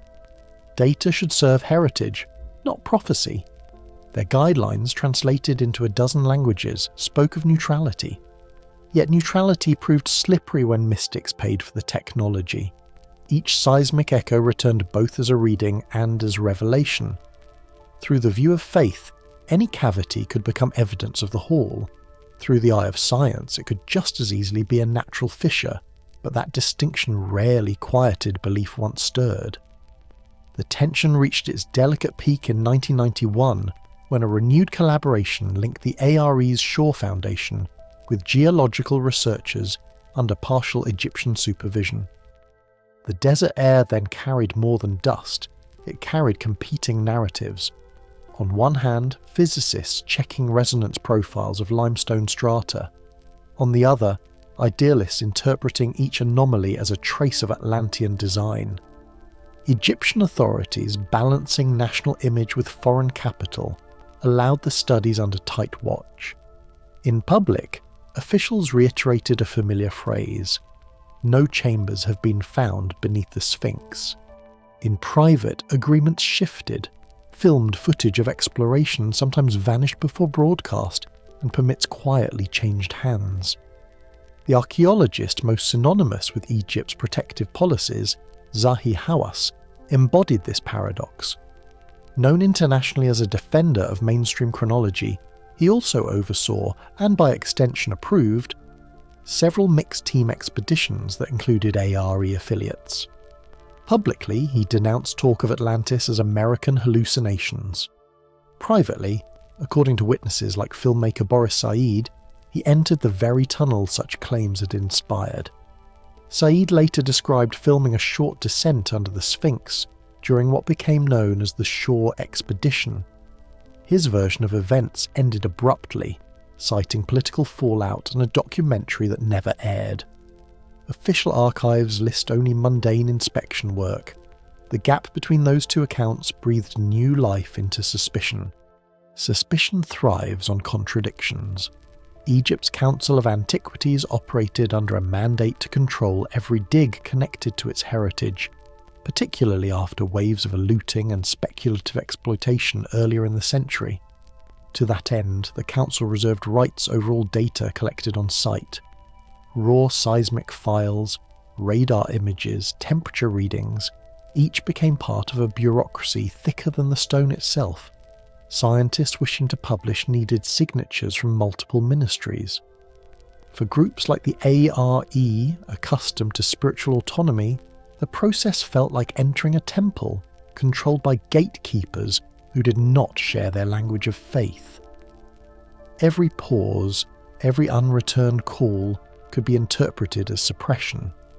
Supporters suggest that Cairo's bureaucrats were not malicious, merely cautious. The idea of Atlantis under the Sphinx risked overshadowing Egypt's national identity. The country's economy leaned heavily on tourism, and any claim of foreign supernatural builders could shift heritage pride into foreign myth. So, the official posture favoured acknowledgement of natural geology, nothing more. UNESCO reinforced that stance, pushing for peer-reviewed transparency and discouraging association with esoteric organisations. Yet transparency could also mean exposure of unverified data, of rumours, of dreams that might collapse under public inspection. The easiest path was silence, and silence kept both worlds functioning, academia preserved its credibility. Mystics retained their mystery. Meanwhile, inside laboratories funded partly through ARE donations, technicians processed the same desert scans skeptics dismissed. The beeping of the oscillographs, the faint hiss of the recording equipment, all folded into a strangely reverent background. Some of those scientists, their names lightly disguised in later memoirs, confessed to feeling a quiet guilt. They had accepted spiritual money for secular work. One wrote that he measured acoustic impedance while volunteers from the ARE meditated outside the research tent. He could hear their soft chanting through the windbreaks. It was odd, his field notes read, as if the stone listened too. Such moments, half professional and half mystical, gave the Sphinx fresh layers, not of limestone, but of human longing. By the mid-1990s, the Shaw Foundation re-emerged with a new 5-year permit. Official language described radar mapping and environmental stabilisation.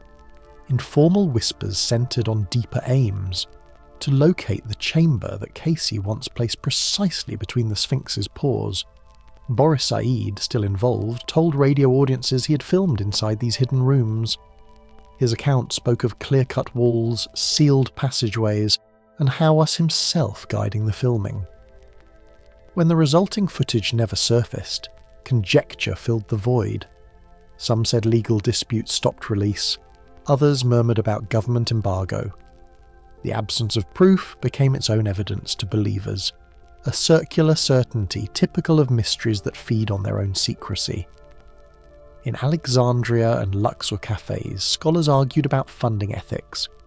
Should faith-based patrons be allowed to underwrite supposedly objective science? The analogy often drawn was medical research. If a prophet funds a lab, must the lab seek prophecy in its results? Supporters answered that curiosity wears many labels. Critics countered that motive shapes perception. Within that debate lay an uncomfortable truth. Modern archaeology, like ancient religion, depends on money. The purity of inquiry is rarely immune to the fingerprints of its financier. And when the financier reads the future as easily as the past, caution often replaces collaboration. Cultural politics further complicated everything.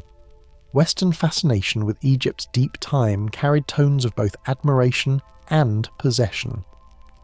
American and European media loved stories that hinted at prehistoric geniuses or extraterrestrial architects.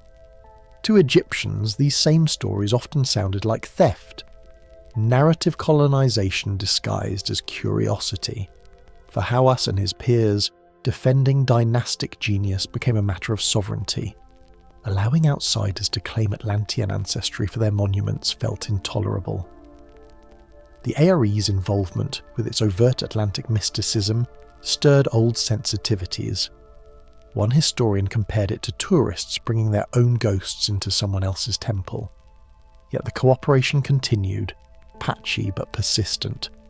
Equipment changed hands through shared permits, and foreign specialists remained on the ground. Reports written in sanitized academic tones appeared in minor journals. Discussions of bedrock resonance, sand infiltration, humidity variation. What they didn't mention were the sponsors' parallel interpretations, the idea that those same readings might correspond to sealed knowledge from before recorded history. Supporters within the ARE interpreted bureaucratic delays as covert acknowledgement. They know, but cannot say. For Egypt's ministry, those claims were public relations hazards. For scientists caught between both sides, the situation stretched professional vocabulary to its breaking point. One researcher from that period told an interviewer years later that he felt as though he worked under a microscope of belief. He monitored data in a shipping container repurposed as a control hut. On the shelf beside the printouts lay a small ARE pamphlet about Cayce's visions of Egypt. It wasn't his, he claimed. Someone had left it there, but he never threw it away. Perhaps, he said, to remind himself that even science has its half-conscious rituals, the habits of reverence that sneak into methodology. Within the stable hum of air conditioners, the line between superstition and precision seemed less like a border and more like a spectrum. Eventually, UNESCO recommended stricter oversight for any Giza project involving private American sponsors. Egyptian authorities concurred, citing the need to avoid pseudo-archaeological misinterpretation. Permit structures were altered. New hierarchies of approval emerged. Some younger archaeologists viewed this as necessary discipline, a reassertion of order. Others felt it strangled innovation and discouraged partnership. The decision achieved one undeniable result. By the late 1990s, much of the cooperative fieldwork between Ori associates and state institutions had receded into the grey of unpublished archives. Only fragments survived. References in television transcripts, citations in conference abstracts, and the enduring rumours that the real answers still sleep beneath tourist feet. There is a quiet irony here. Both sides, the empiricists charting geological time and the believers pursuing mythic memory, claimed to protect truth. Yet each guarded it from the other, afraid the other's language might dilute its purity. For scientists, belief sounded like contamination. For mystics, data without spirit felt empty. And so the Sphinx, patient witness to human polarity, became the referee neither side acknowledged. Its weathered face looked down on equipment cases and incense smoke alike, both seeking patterns beneath the same sand. Egypt's policymakers disliked the headlines that tied their monuments to Atlantis. For them, heritage was not a playground for lost continents, but proof of early human ingenuity. Yet for American audiences raised on Cayce's prophecies, the same headlines meant proof that the ancients had mastered forgotten sciences. The media fed the contrast, blending speculation with documentary flair. That interplay between mythology and modernity sold well, even when results were inconclusive. The ARE's sponsorship thus functioned as both fuel and flare, a steady light by which the world read its own divided imagination. By the turn of the millennium, the academic verdict stood unchanged. No verified man-made chambers exist under the Sphinx, yet the myth refused to decay. In journals of metaphysical studies, each rejection sounded like signposts toward future vindication. Believers saw every bureaucratic seal as proof of hidden discovery. Scholars, fatigued by the subject, turned their gaze elsewhere. But the story lingered, its rhythm matched only by the patient measuring of sandstorms. The data might have hardened into footnotes, but belief continued to drift through air-conditioned lecture halls and candlelit altars alike. Science was measuring stone. Politics was measuring belief. Both metrics proved inexact, shifting with wind and audience mood. In the quiet that follows any dig, when tools are wrapped and footprints fade, a subtler measurement occurs, the distance between evidence and interpretation. That is the void no radar can map. For those who spent years in the desert under Cayce's long shadow, it may have felt like standing on that boundary, part analyst and part believer, unsure which half of themselves the Sphinx was truly watching. Within this ongoing balance, even skeptics admitted a strange convergence. Every survey that disproved a chamber also reinforced the mystery's endurance. Every published "no anomaly" statement invited another attempt, another funding drive, another psychic echo reinterpreted as scientific clue. The relationship between the ARE and Egyptology evolved not as a divorce but as an orbit, each side maintaining distance, yet forever linked by shared gravity around the same enigma in limestone. One sought spiritual confirmation, the other stratigraphic precision. Neither could let go. The boundary had grown blurry long before anyone admitted it. Grant proposals used cautious language, possible anthropogenic cavities, while believers heard Hall of Records between the lines. Film crews documented stone dust patterns, cutting them with voiceovers about lost knowledge. UNESCO reports meant to clarify only widened the interpretive space, and through it all, the Sphinx endured, unmoved by debate, its eyes fixed on horizons where reason and wonder fuse. Across the world stand other watchers, lion-bodied beings guarding temples and gates to forgotten knowledge. Their shadows stretch into the next chapter of this story. Across the world stand other watchers, lion-bodied beings carved with reverent care, frozen at the thresholds of temples like sentinels that have waited longer than memory itself. Their faces differ, some human, some divine, some beastly, but their posture repeats, proud and still, the weight settled through forepaws, the gaze fixed on an invisible horizon. In Mesopotamia, pairs of winged lamassu guarded Assyrian palace gates, colossal and calm beneath arches now collapsed. Thousands of miles east in the temple corridors of southern India, the deity Narasimha, half lion, half man, still bears teeth of both mercy and fury. And beyond oceans in the highlands of Mesoamerica, granite guardians stand half buried near ruined plazas, their feline mouths curved in the same restrained snarl. The resemblance is not perfect, yet the echo refuses to disappear. Archaeologists categorize these figures as independent archetypes, local myths, solving local anxieties about protection, power and divinity. Still, the mind tugs toward connection, as if the same blueprint had drifted like smoke across ages and continents. Some whisper that such images might record fragments of an older memory shared before migration scattered our ancestors. Critics counter that the human imagination recycles certain forms because fear and worship look similar everywhere. Still, when the pattern reappears in stone separated by oceans, one feels an old language hiding beneath measurement. A traveller once wrote of recognising the same eyes across continents, amber, feline, unblinking, in sculptures carved centuries apart. Standing before the Sphinx under the bruised light of dusk, he recalled seeing that same expression in a temple lintel in Nineveh, and again in a jungle ruin where vines crept through cracked basalt. He could not explain why the recognition startled him more than the ruins themselves. The repetition felt deliberate, as though ancient hands had coded emotion into geometry.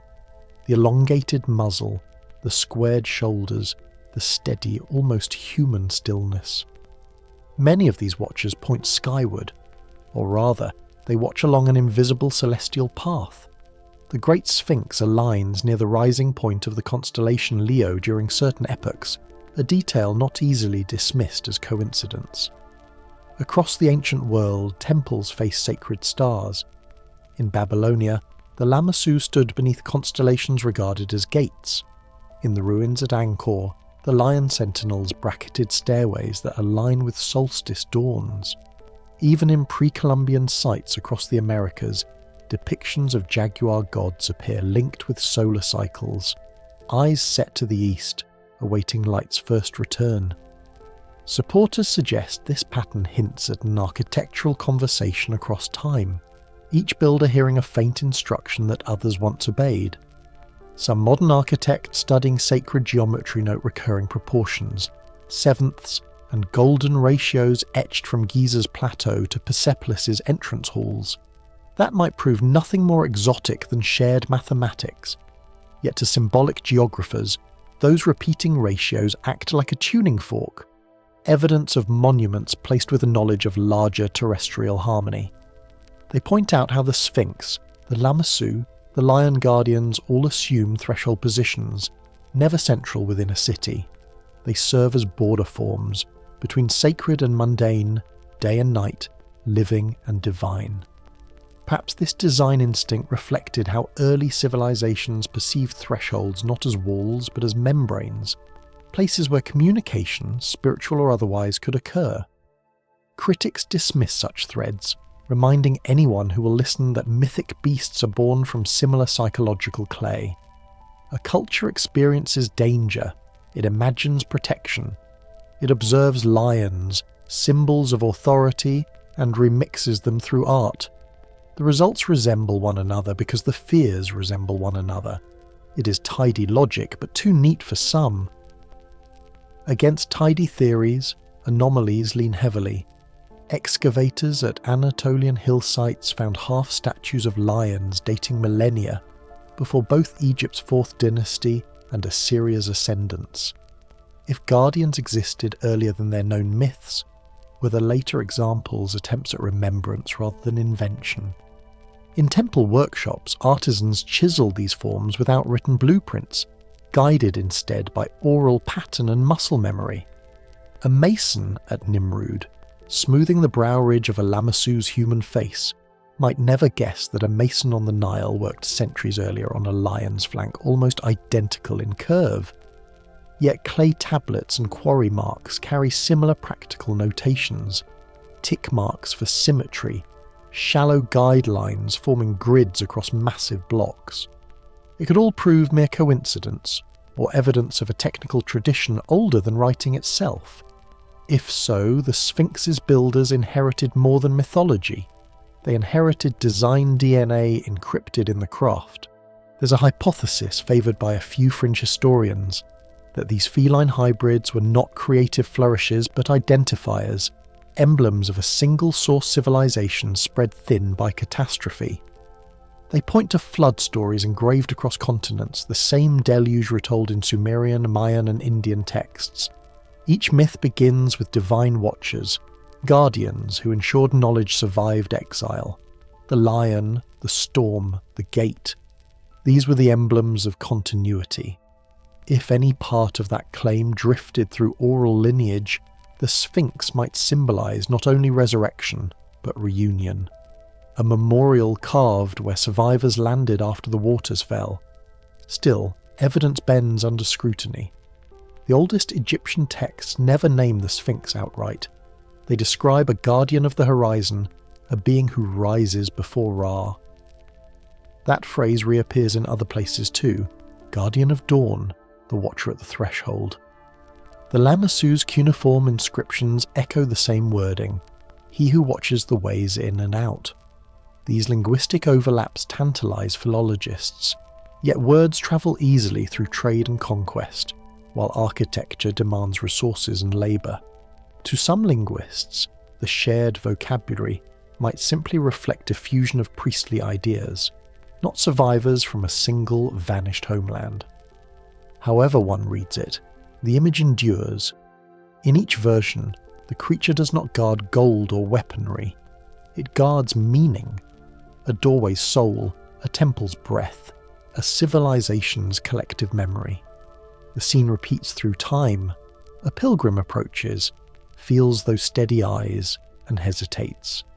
The stillness beneath that gaze forces reflection, as if the watcher measures the one who dares cross. That ritual pause, repeated across continents, may be the oldest act of reverence humans perform, to acknowledge something larger standing sentinel over the unknown. If one maps these guardians, a curious geography appears. Lines drawn from their coordinates trace broken arcs across continents. Nimrud to Giza, Giza to Angkor, Angkor to Teotihuacan. The pattern bends roughly along Earth's mid-latitude belt, not perfect, yet persistent enough that certain planetary grid theorists, yes, there are such researchers, have labelled these nodes memory sites. Their suggestion is neither mystical nor strictly scientific. They propose that human societies, migrating along favourable climates, chose to rebuild monuments at geomagnetic boundaries they sensed instinctively. Perhaps the symmetry of the lion shape suited the balance they sought between chaos and order. Critics call this geopoetic wishful thinking, yet the maps exist, quietly collecting footnotes beyond mainstream journals. Travellers report a texture common among such sites. The stone carries a sound when struck, a dry resonance that hums faintly under the hand. At Angkor, the sandstone feels porous, almost soft. In Giza, the limestone hums higher, sharper beneath the knuckles. A sculptor recently visiting multiple sites likened it to different notes played from the same instrument. He could not say why humans ages apart chose resonant stones for their lions and guardians, but he sensed intention. Whether ceremonial or acoustic, the material choice suggests shared intuition. That sound, as much as sight, defined sacred boundaries. In astrology, Leo is not just a constellation of stars, but a directional anchor tied to the sun's strength. When the Sphinx gazed toward that cluster around 10,500 BCE, according to some archaeoastronomers, it would have mirrored a sky where the lion rose with dawn at the vernal equinox. If correct, the alignment predates its proposed dynastic age by thousands of years. The same scholars find parallels in temples elsewhere that align with Leo's stars or the solar gates they govern. Mainstream experts counter that such backward projections cherry-pick epochs to produce neat fits, yet even skeptics admit that ancient builders track the skies with precision. The question then becomes, why choose the lion each time the sun's path mattered most? Cultural psychologists offer one explanation. The lion personifies vitality, dominance, and the border between life and death. Across African grasslands where early humans evolved, lions ruled the physical horizon. To conquer fear, humans carved it. But when those same shapes arise in jungles where no lions lived, or in northern lands that never knew them, the explanation falters.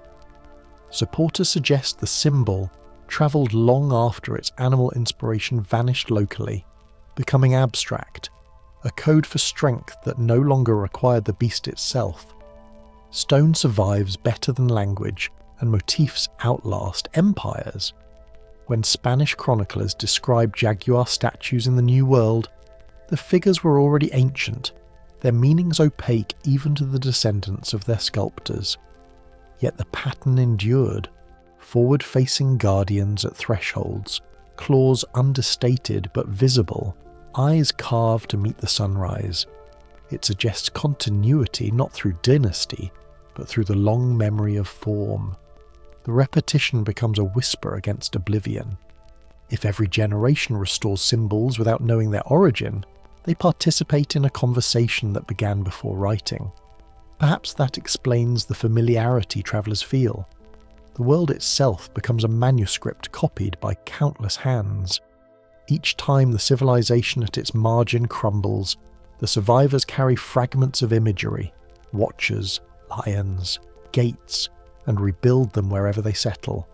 The Sphinx might be only one edition of that manuscript, written larger and on harder stone. Supporters of lost civilization theories see more than coincidence here. They read the Guardians as coordinates, markers proving that humanity once grasped a unified model of earth and sky. In this interpretation, every lion carving doubles as a point on a forgotten grid linking power centres of the ancient world. A global architecture of remembrance, eroded but traceable. Critics argue the pattern fits simply because the human eye loves to connect dots. Yet the believers persist, their maps dotted with alignments that cross oceans, mountain ranges, and myths. One wonders what the Sphinx looks like from that map's perspective, not just as a monument, but as a memory node, anchoring a network that predates formal history. If even a fraction of that network were deliberate, it would suggest communication across distances achieved long before navigational tools or written correspondences. Could myths serve as vessels for navigation? Could a lion's body encode instruction to future generations, hiding in the very posture of stone? Such ideas rest at the fringes of academia, but they keep re-emerging, fueled by new technologies that reveal unexpected geometric symmetries on the planetary scale. Perhaps meaning persists because we still need guardians. Even today, each culture raises its own versions. Stone lions outside libraries, bronze cats before civic buildings, stylized beasts atop corporate headquarters. We claim them as decoration, yet the instinct is the same. Protection at entrance, form embodying vigilance.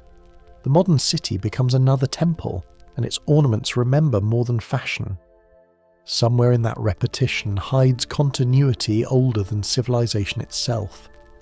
Standing before the Sphinx at dusk, the air cooling after a desert day, one senses the echo of all those other watchers, stone eyes half closed, patient, unblinking. Their message seems less like warning than an invitation, to keep searching for the link between what we carve and what we fear to forget. The Sphinx may not stand alone at all, but as part of a planet-wide chorus of remembrance, each guardian humming its own note into the dark. And back at Giza, perhaps beneath the forepaws where rumours once began, the next verse of that chorus still waits to be translated. If modern instruments already mapped these voids, why do official maps show only solid stone? The question lingers in archaeological circles like heat above the plateau. In Cairo's archives and university basements, shelves carry decades of survey logs, data etched on magnetic tape, notebooks filled in the dry season when the wind carried dust instead of rain. Somewhere among them lie the readings taken around the Sphinx, recordings that once hinted at shapeless pockets beneath its limestone body.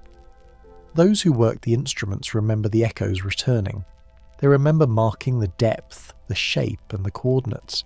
Yet on every public diagram released since, the bedrock appears seamless, uniform, unbroken. The issue isn't new. Egypt's antiquities law treats anything found within its borders, whether carved in stone or detected by machine, as national heritage property. A seismic reflection curve, though just a line on a chart, qualifies as such. To publish or export that data requires explicit approval from the Supreme Council of Antiquities. During the 1990s, approval rarely came quickly. Bureaucratic caution turned to deliberate slowness once foreign sponsors entered the mix. Some records were simply never cleared at all. Over time, those files were reclassified not as research, but as protected archives. And under that label, they could be kept indefinitely from the public eye. Researchers who participated in underground surveys speak carefully about those days. They'd arrived under hot sponsorship, half academic, half mystical foundation money, and were watched closely by inspectors. Some recall military guards lingering near the equipment, not threatening, just present. A silence of protocol wrapped the dig site. In official briefings, the conversation shifted from geometry to heritage protection, from numbers to narratives. It is easy to lose information that way, disguise the absence of evidence as cultural respect.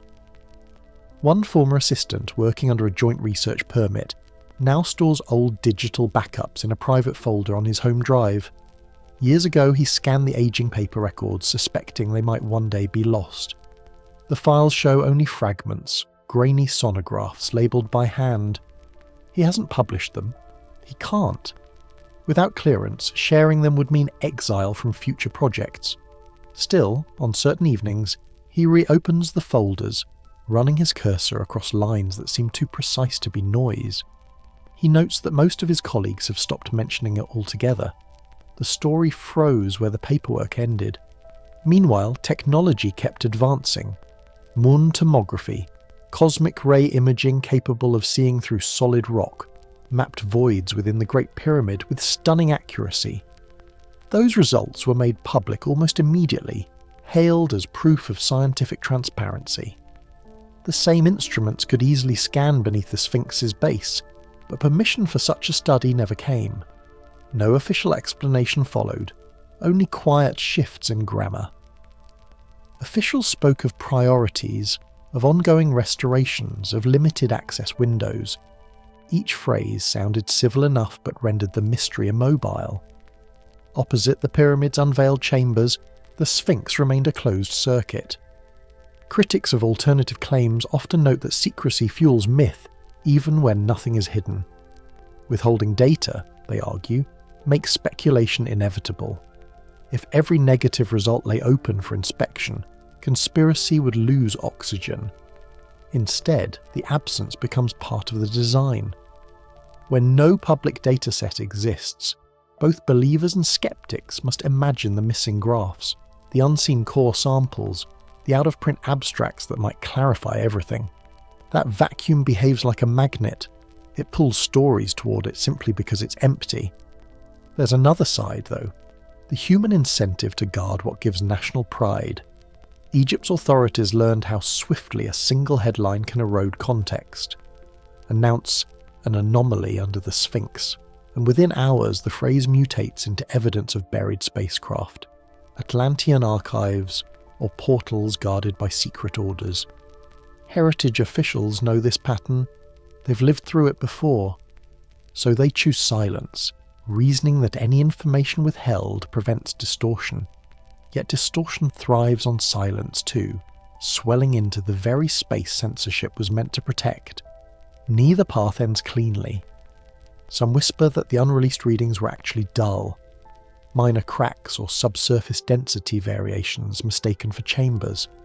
Others suggest that political caution outweighed curiosity, especially when foreign groups used the Sphinx to advance esoteric agendas. Both outlooks hold some truth. A monument revered as global icon cannot easily host experiments that suggest prehistory older than accepted timelines. Such claims dig beyond stone. They dig into identity. Admit that the base predates the pharaohs, and whole curricula may require rewriting. That's an excavation far riskier than one done with shovels. If there's irony, it lies in how modern science performs the very act mythology once did. Guarding secrets inside ritual procedure. Permits become incantations. Data servers become prayer rooms where outsiders rarely step. A scientist describing acoustic returns through limestone could sound no less priestly than the ancient astrologer reading the sky. Each translates vibrations into meaning. Each must trust an unseen order behind the numbers, yet only one is expected to publish as gospel. Skeptics counter that academic caution is not conspiracy. Peer review takes time. Poorly interpreted scans could mislead restorers and cost millions. And indeed, anomalies are not necessarily hollows. Sound may scatter through layers unevenly, producing ghost shapes. Still, others argue that scientific skepticism should lean toward testing, not hiding. Publish everything, they say, even the mistakes. Curiosity thrives on correction. The problem isn't the presence or absence of chambers, it's the refusal to let anyone check.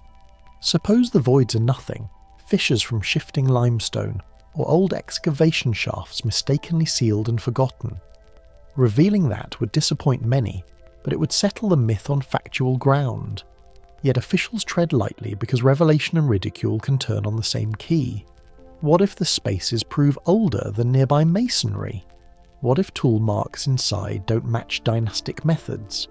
Even a small deviation might ignite cultural frictions larger than any geological puzzle. The question isn't just scientific, it's political, even existential. Whose story of the past gets to stand untouched? For those still curious, traces of the missing data surface in oblique ways. Conference papers hint at previous unverified readings. Academic footnotes nod toward companion studies not publicly released. It's a paper trail of acknowledgements to absence, like doorframes without doors. Each suggests something glimpsed, recorded, then restricted. It leaves readers half in doubt, half intrigued. Exactly the ecosystem in which alternative theories flourish. Supporters of openness say modern heritage science should match the transparency of medicine or astronomy. After all, cosmic ray imaging inside the Great Pyramid faced less restriction because it carried no association with prophecy or national pride. The Sphinx, being both monument and myth, occupies a different zone, where logic and legend share custody. Access implies power. Whoever interprets the subsurface first shapes the public imagination. And perhaps that's what the permits are really protecting. Not secrets in stone, but narrative control. A former survey engineer explained that the thin line between academic and spiritual curiosity made regulators suspicious. Funding from mystical foundations felt like a cultural intrusion, reminiscent of colonial collecting days. If the state allowed those sponsors to claim discovery of ancient records, Egypt risked watching its heritage rebranded as Atlantis mythology overnight. To avoid that, authorities preferred stalemate to scandal. An unsolved question caused less damage than a controversial answer. Elsewhere in the world, similar tensions play out quietly. In Mexico, LiDAR scans of Mayan ruins sometimes vanish into locked archives until site protection measures can adapt. In India, satellite data over prehistoric shell mounds remain embargoed while heritage mapping policies catch up.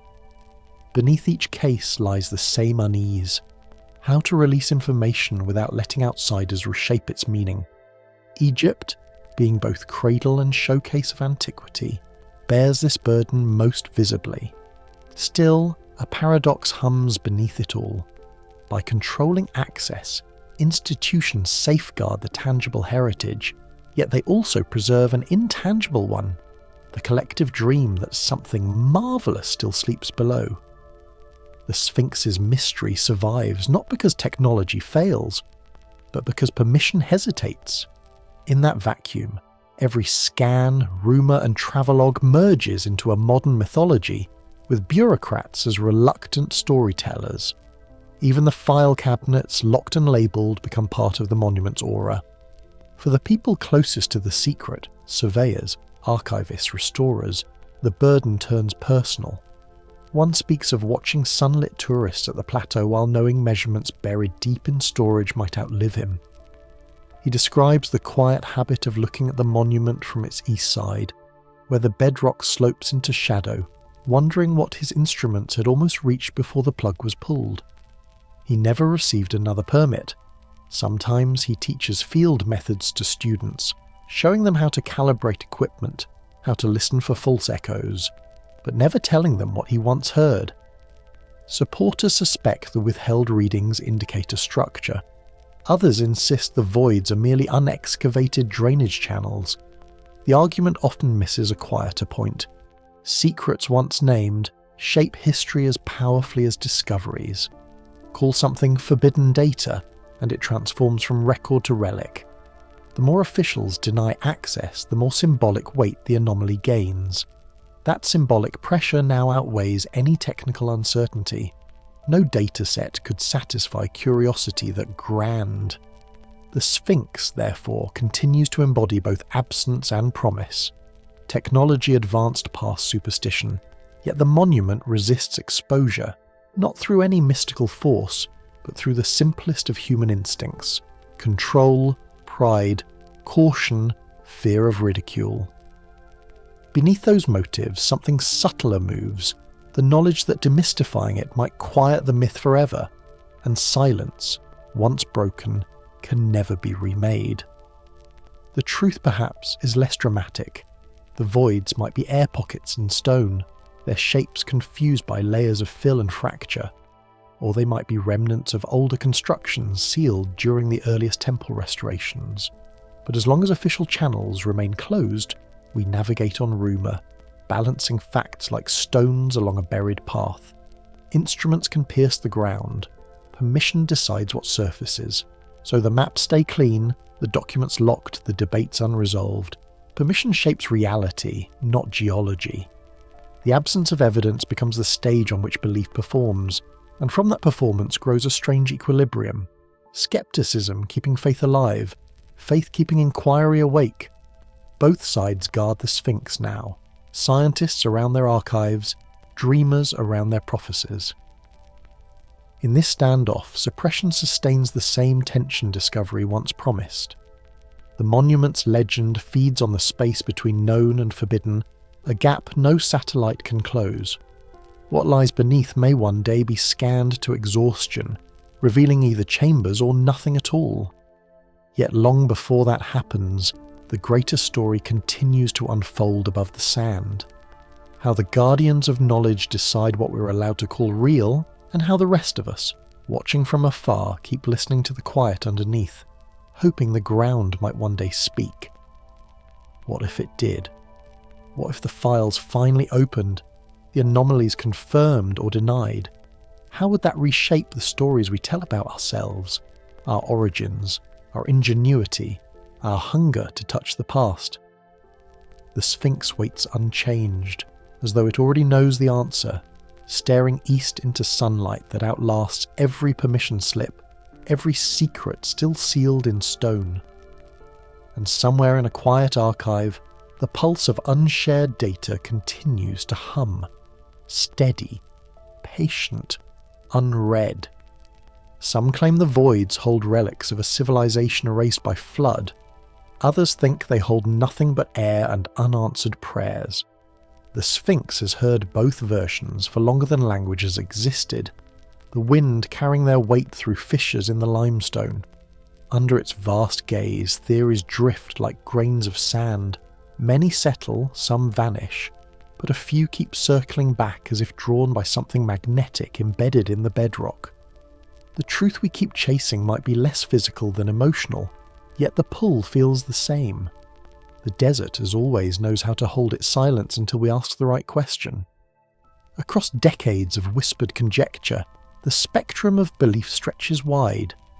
At one end are those who see a library sealed by a vanished race, a memory bank from a time when the stars supposedly guided cities and the earth knew a gentler gravity.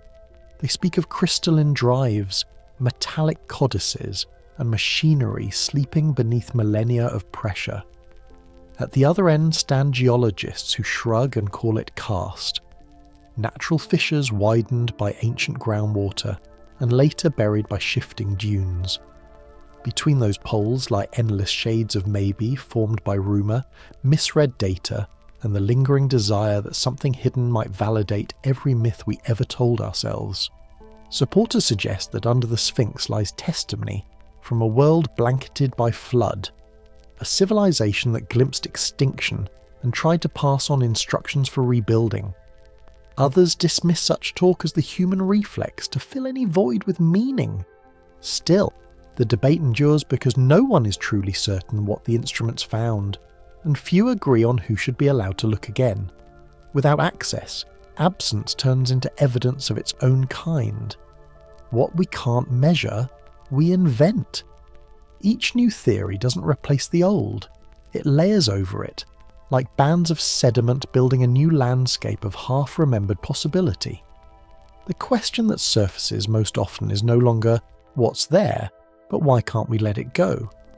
It's strange how the idea of a buried vault haunts not through proof, but through refusal.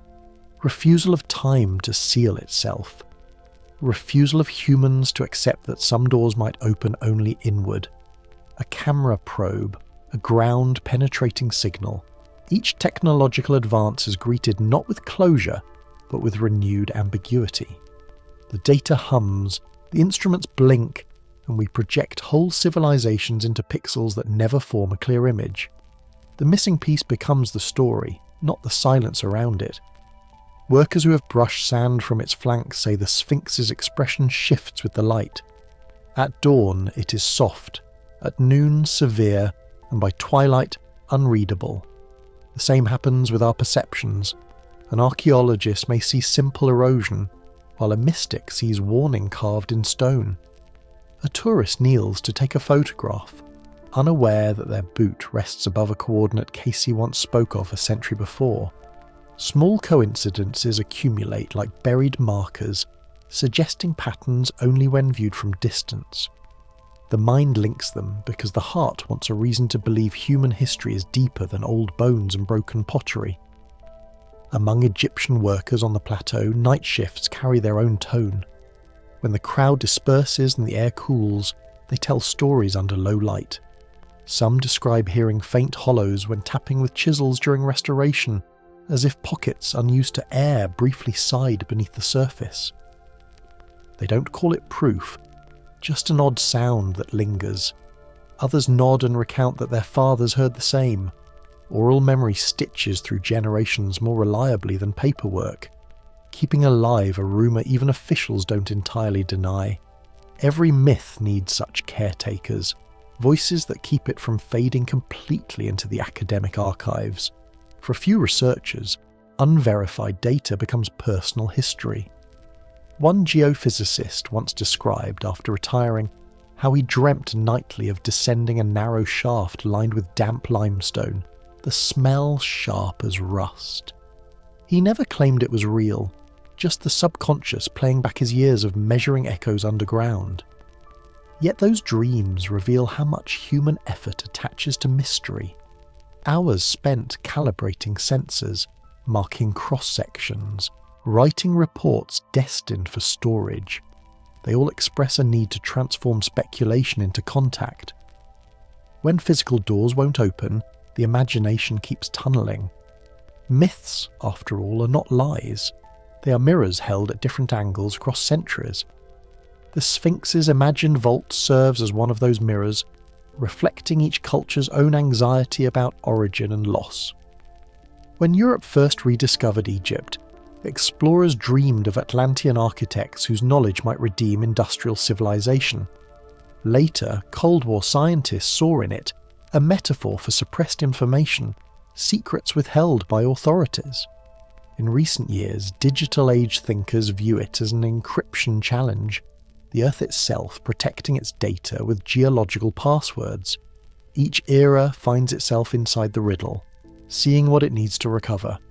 There's something almost tender about that repetition. The same desert, the same forepaws, the same speculation reshaped by new context. If the Sphinx could speak, perhaps it would tell us that curiosity is the constant, not the architecture. Scholars record, mystics interpret, storytellers translate the gaps. The monument simply endures their projections. What it shelters, whether stone voids, archives, or nothing at all, matters less than how it organises our longing. To look beneath the Sphinx is to look beneath the skin of civilization itself, to ask whether memory can outlast its makers. One archaeologist once compared digging in Egypt to listening for the faintest breath beneath noise. He said you never stop hearing the past whispering under the static of sand. That quiet persistence mirrors the way myths survive criticism. Every attempt to silence them becomes a form of attention. Bureaucratic secrecy, academic scorn, spiritual insistence. All of it feeds the very legend it tries to contain. When official responses deny the existence of chambers, forums light up. When no one speaks, the rumour grows louder. Information loops into faith. Faith mutates into folklore, and the cycle starts anew. At a deeper level, the Sphinx's mystery outlives verification because it satisfies a primal need: continuity. We want to believe that knowledge never truly disappears, that someone, somewhere, had the foresight to store it against oblivion. Flood myths, from Mesopotamia to Mesoamerica, promise that what is lost may still return. So when the desert erases detail, humanity imagines an archive hidden inside the erasure. We search for ourselves under the lion's shadow, hoping that the message reads that our beginnings were deliberate, not accidental. In that sense, the Hall of Records exists already, as metaphor made manifest. Think of every explorer who stood at its base, eyes narrowed against the glare. What they felt was not ownership of discovery, but exposure to enormity. The plateau's stillness exaggerates time itself. Even the breeze carries millennia of dust. In such magnitude, myths feel plausible. Perhaps that is why we keep revisiting them. They operate like nightlights against the immensity of history's dark. Small, glowing assurances that someone before us cared enough to leave instructions. Whether factual or imagined, those instructions shape our confidence in continuity. There's another layer hidden not under the stone but within collective thought. Each new generation leaves its own inscriptions, not on tablets, but in databases, documentaries, satellite scans. These become tomorrow's archaeology. A future scholar, centuries from now, may unearth our obsession with what might lie beneath Giza and see it as evidence of our struggle to define truth. What we call speculation, they may label scripture. What we dismiss as fantasy could survive as coherence. Once enough distance softens skepticism. The myth's endurance guarantees its renewal. The more the story is retold, the more it merges with identity. Egyptian guides balance pride with caution, knowing tales of great antiquity draw visitors yet risk dispute. Western seekers layer mysticism over geology. Local elders invoke protection of ancestral spirits. The Sphinx absorbs all perspectives without contradiction. In this way, it functions less as monument and more as canvas, a surface on which divergent histories write themselves simultaneously. Its power stems from ambiguity, from the refusal to settle into one narrative long enough to lose possibility. Some whisper that the chambers may already have been entered long ago, quietly and without record. A sealed hole here, a filled trench there. The marks of old repairs stir suspicion. Others counter, it's just conservation work, nothing more. But unresolved rumour acts like a lodestone. New visitors arrive looking for the faint unevenness in the stone that could mark a doorway. Children of dig workers press ears to the base for the hollow sound. Even if no portal opens, the act of listening itself sustains belief. Mystery doesn't require fulfillment. It feeds on the expectation that it might one day make sense. Occasionally the human yearning becomes visible in stranger ways. Artists sculpt miniature sphinxes with transparent cores, installing tiny LEDs where the heart should be. Writers weave entire chronicles about civilizations stored inside crystalline rooms beneath the plateau. These inventions echo the same emotional logic that built the original monument, to endure beyond limitation. The creative impulse mirrors the geological one, compression over time forming something solid out of pressure and fragments. Every new retelling becomes another sediment layer surrounding the original myth, making it heavier, more complex, harder to excavate without altering it. Whether cosmic library or hollow chamber, the endurance of this myth has already changed how scholars approach prehistory. It pressured geology to refine its dating of rainfall eras, inspired new scanning methods, and forced institutions to confront the politics of secrecy. Even skepticism evolved. Scientists now phrase denial more carefully, aware that outright dismissal only ignites interest. Thus, paradoxically, a story possibly born from trance visions and rumour has reshaped research behaviour. The Hall of Records might never be found, but it has already written itself into the methodology of modern inquiry. Every anomaly withheld from public view feeds another storyteller. Each withheld report becomes an unwritten invitation. The more unverified, the more alive the legend. In this way, the myth and the secrecy become a single organism, each sustaining the other's breath. If tomorrow someone revealed the voids to be nothing but uneven density in the limestone, the relief would quickly turn to nostalgia. What would we chase then? Certainty satisfies the mind but starves the imagination. A definitive answer might be, paradoxically, the final burial of everything that kept the mystery living. Through it all, the Sphinx stares east toward the rising sun as though forever watching for the world that once was.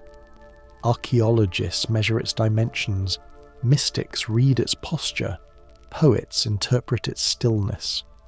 But beneath all interpretations lies the same reflection, the one we cast upon it.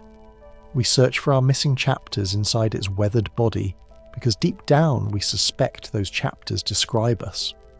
The true Hall of Records may not rest under rock, but within the persistence of asking, within each generation's refusal to let the past close like a sealed door. Perhaps that is what the Sphinx guards, the ongoing act of seeking. Its paws press against the desert not as locks but as anchors, holding steady the terrain of wonder. It gives form to the human echo that refuses to fade, the need to locate meaning beneath the surface. What lies below may be nothing more than stone, or air, or the faint reverberation of our own questions. Yet the effort to uncover it keeps us tethered to history's pulse. The Sphinx becomes the listener, and we the sound. And so the monument endures, unmoved by hypothesis or rebuttal.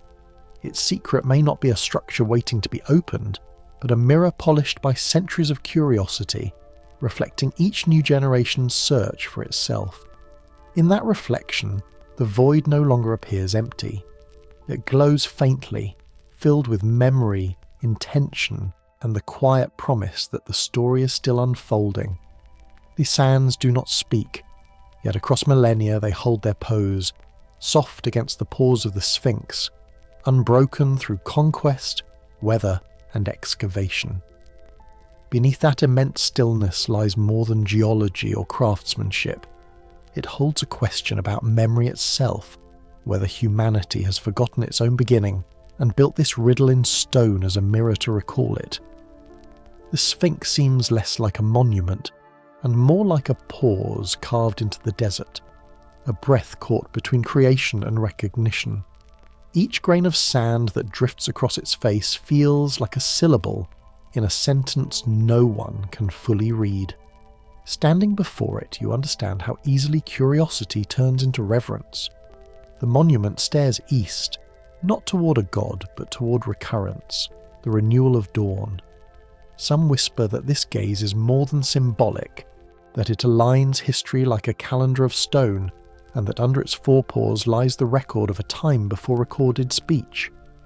Whether it guards air, water channels, or relics of a civilization the sea erased, the Sphinx does what all guardians do.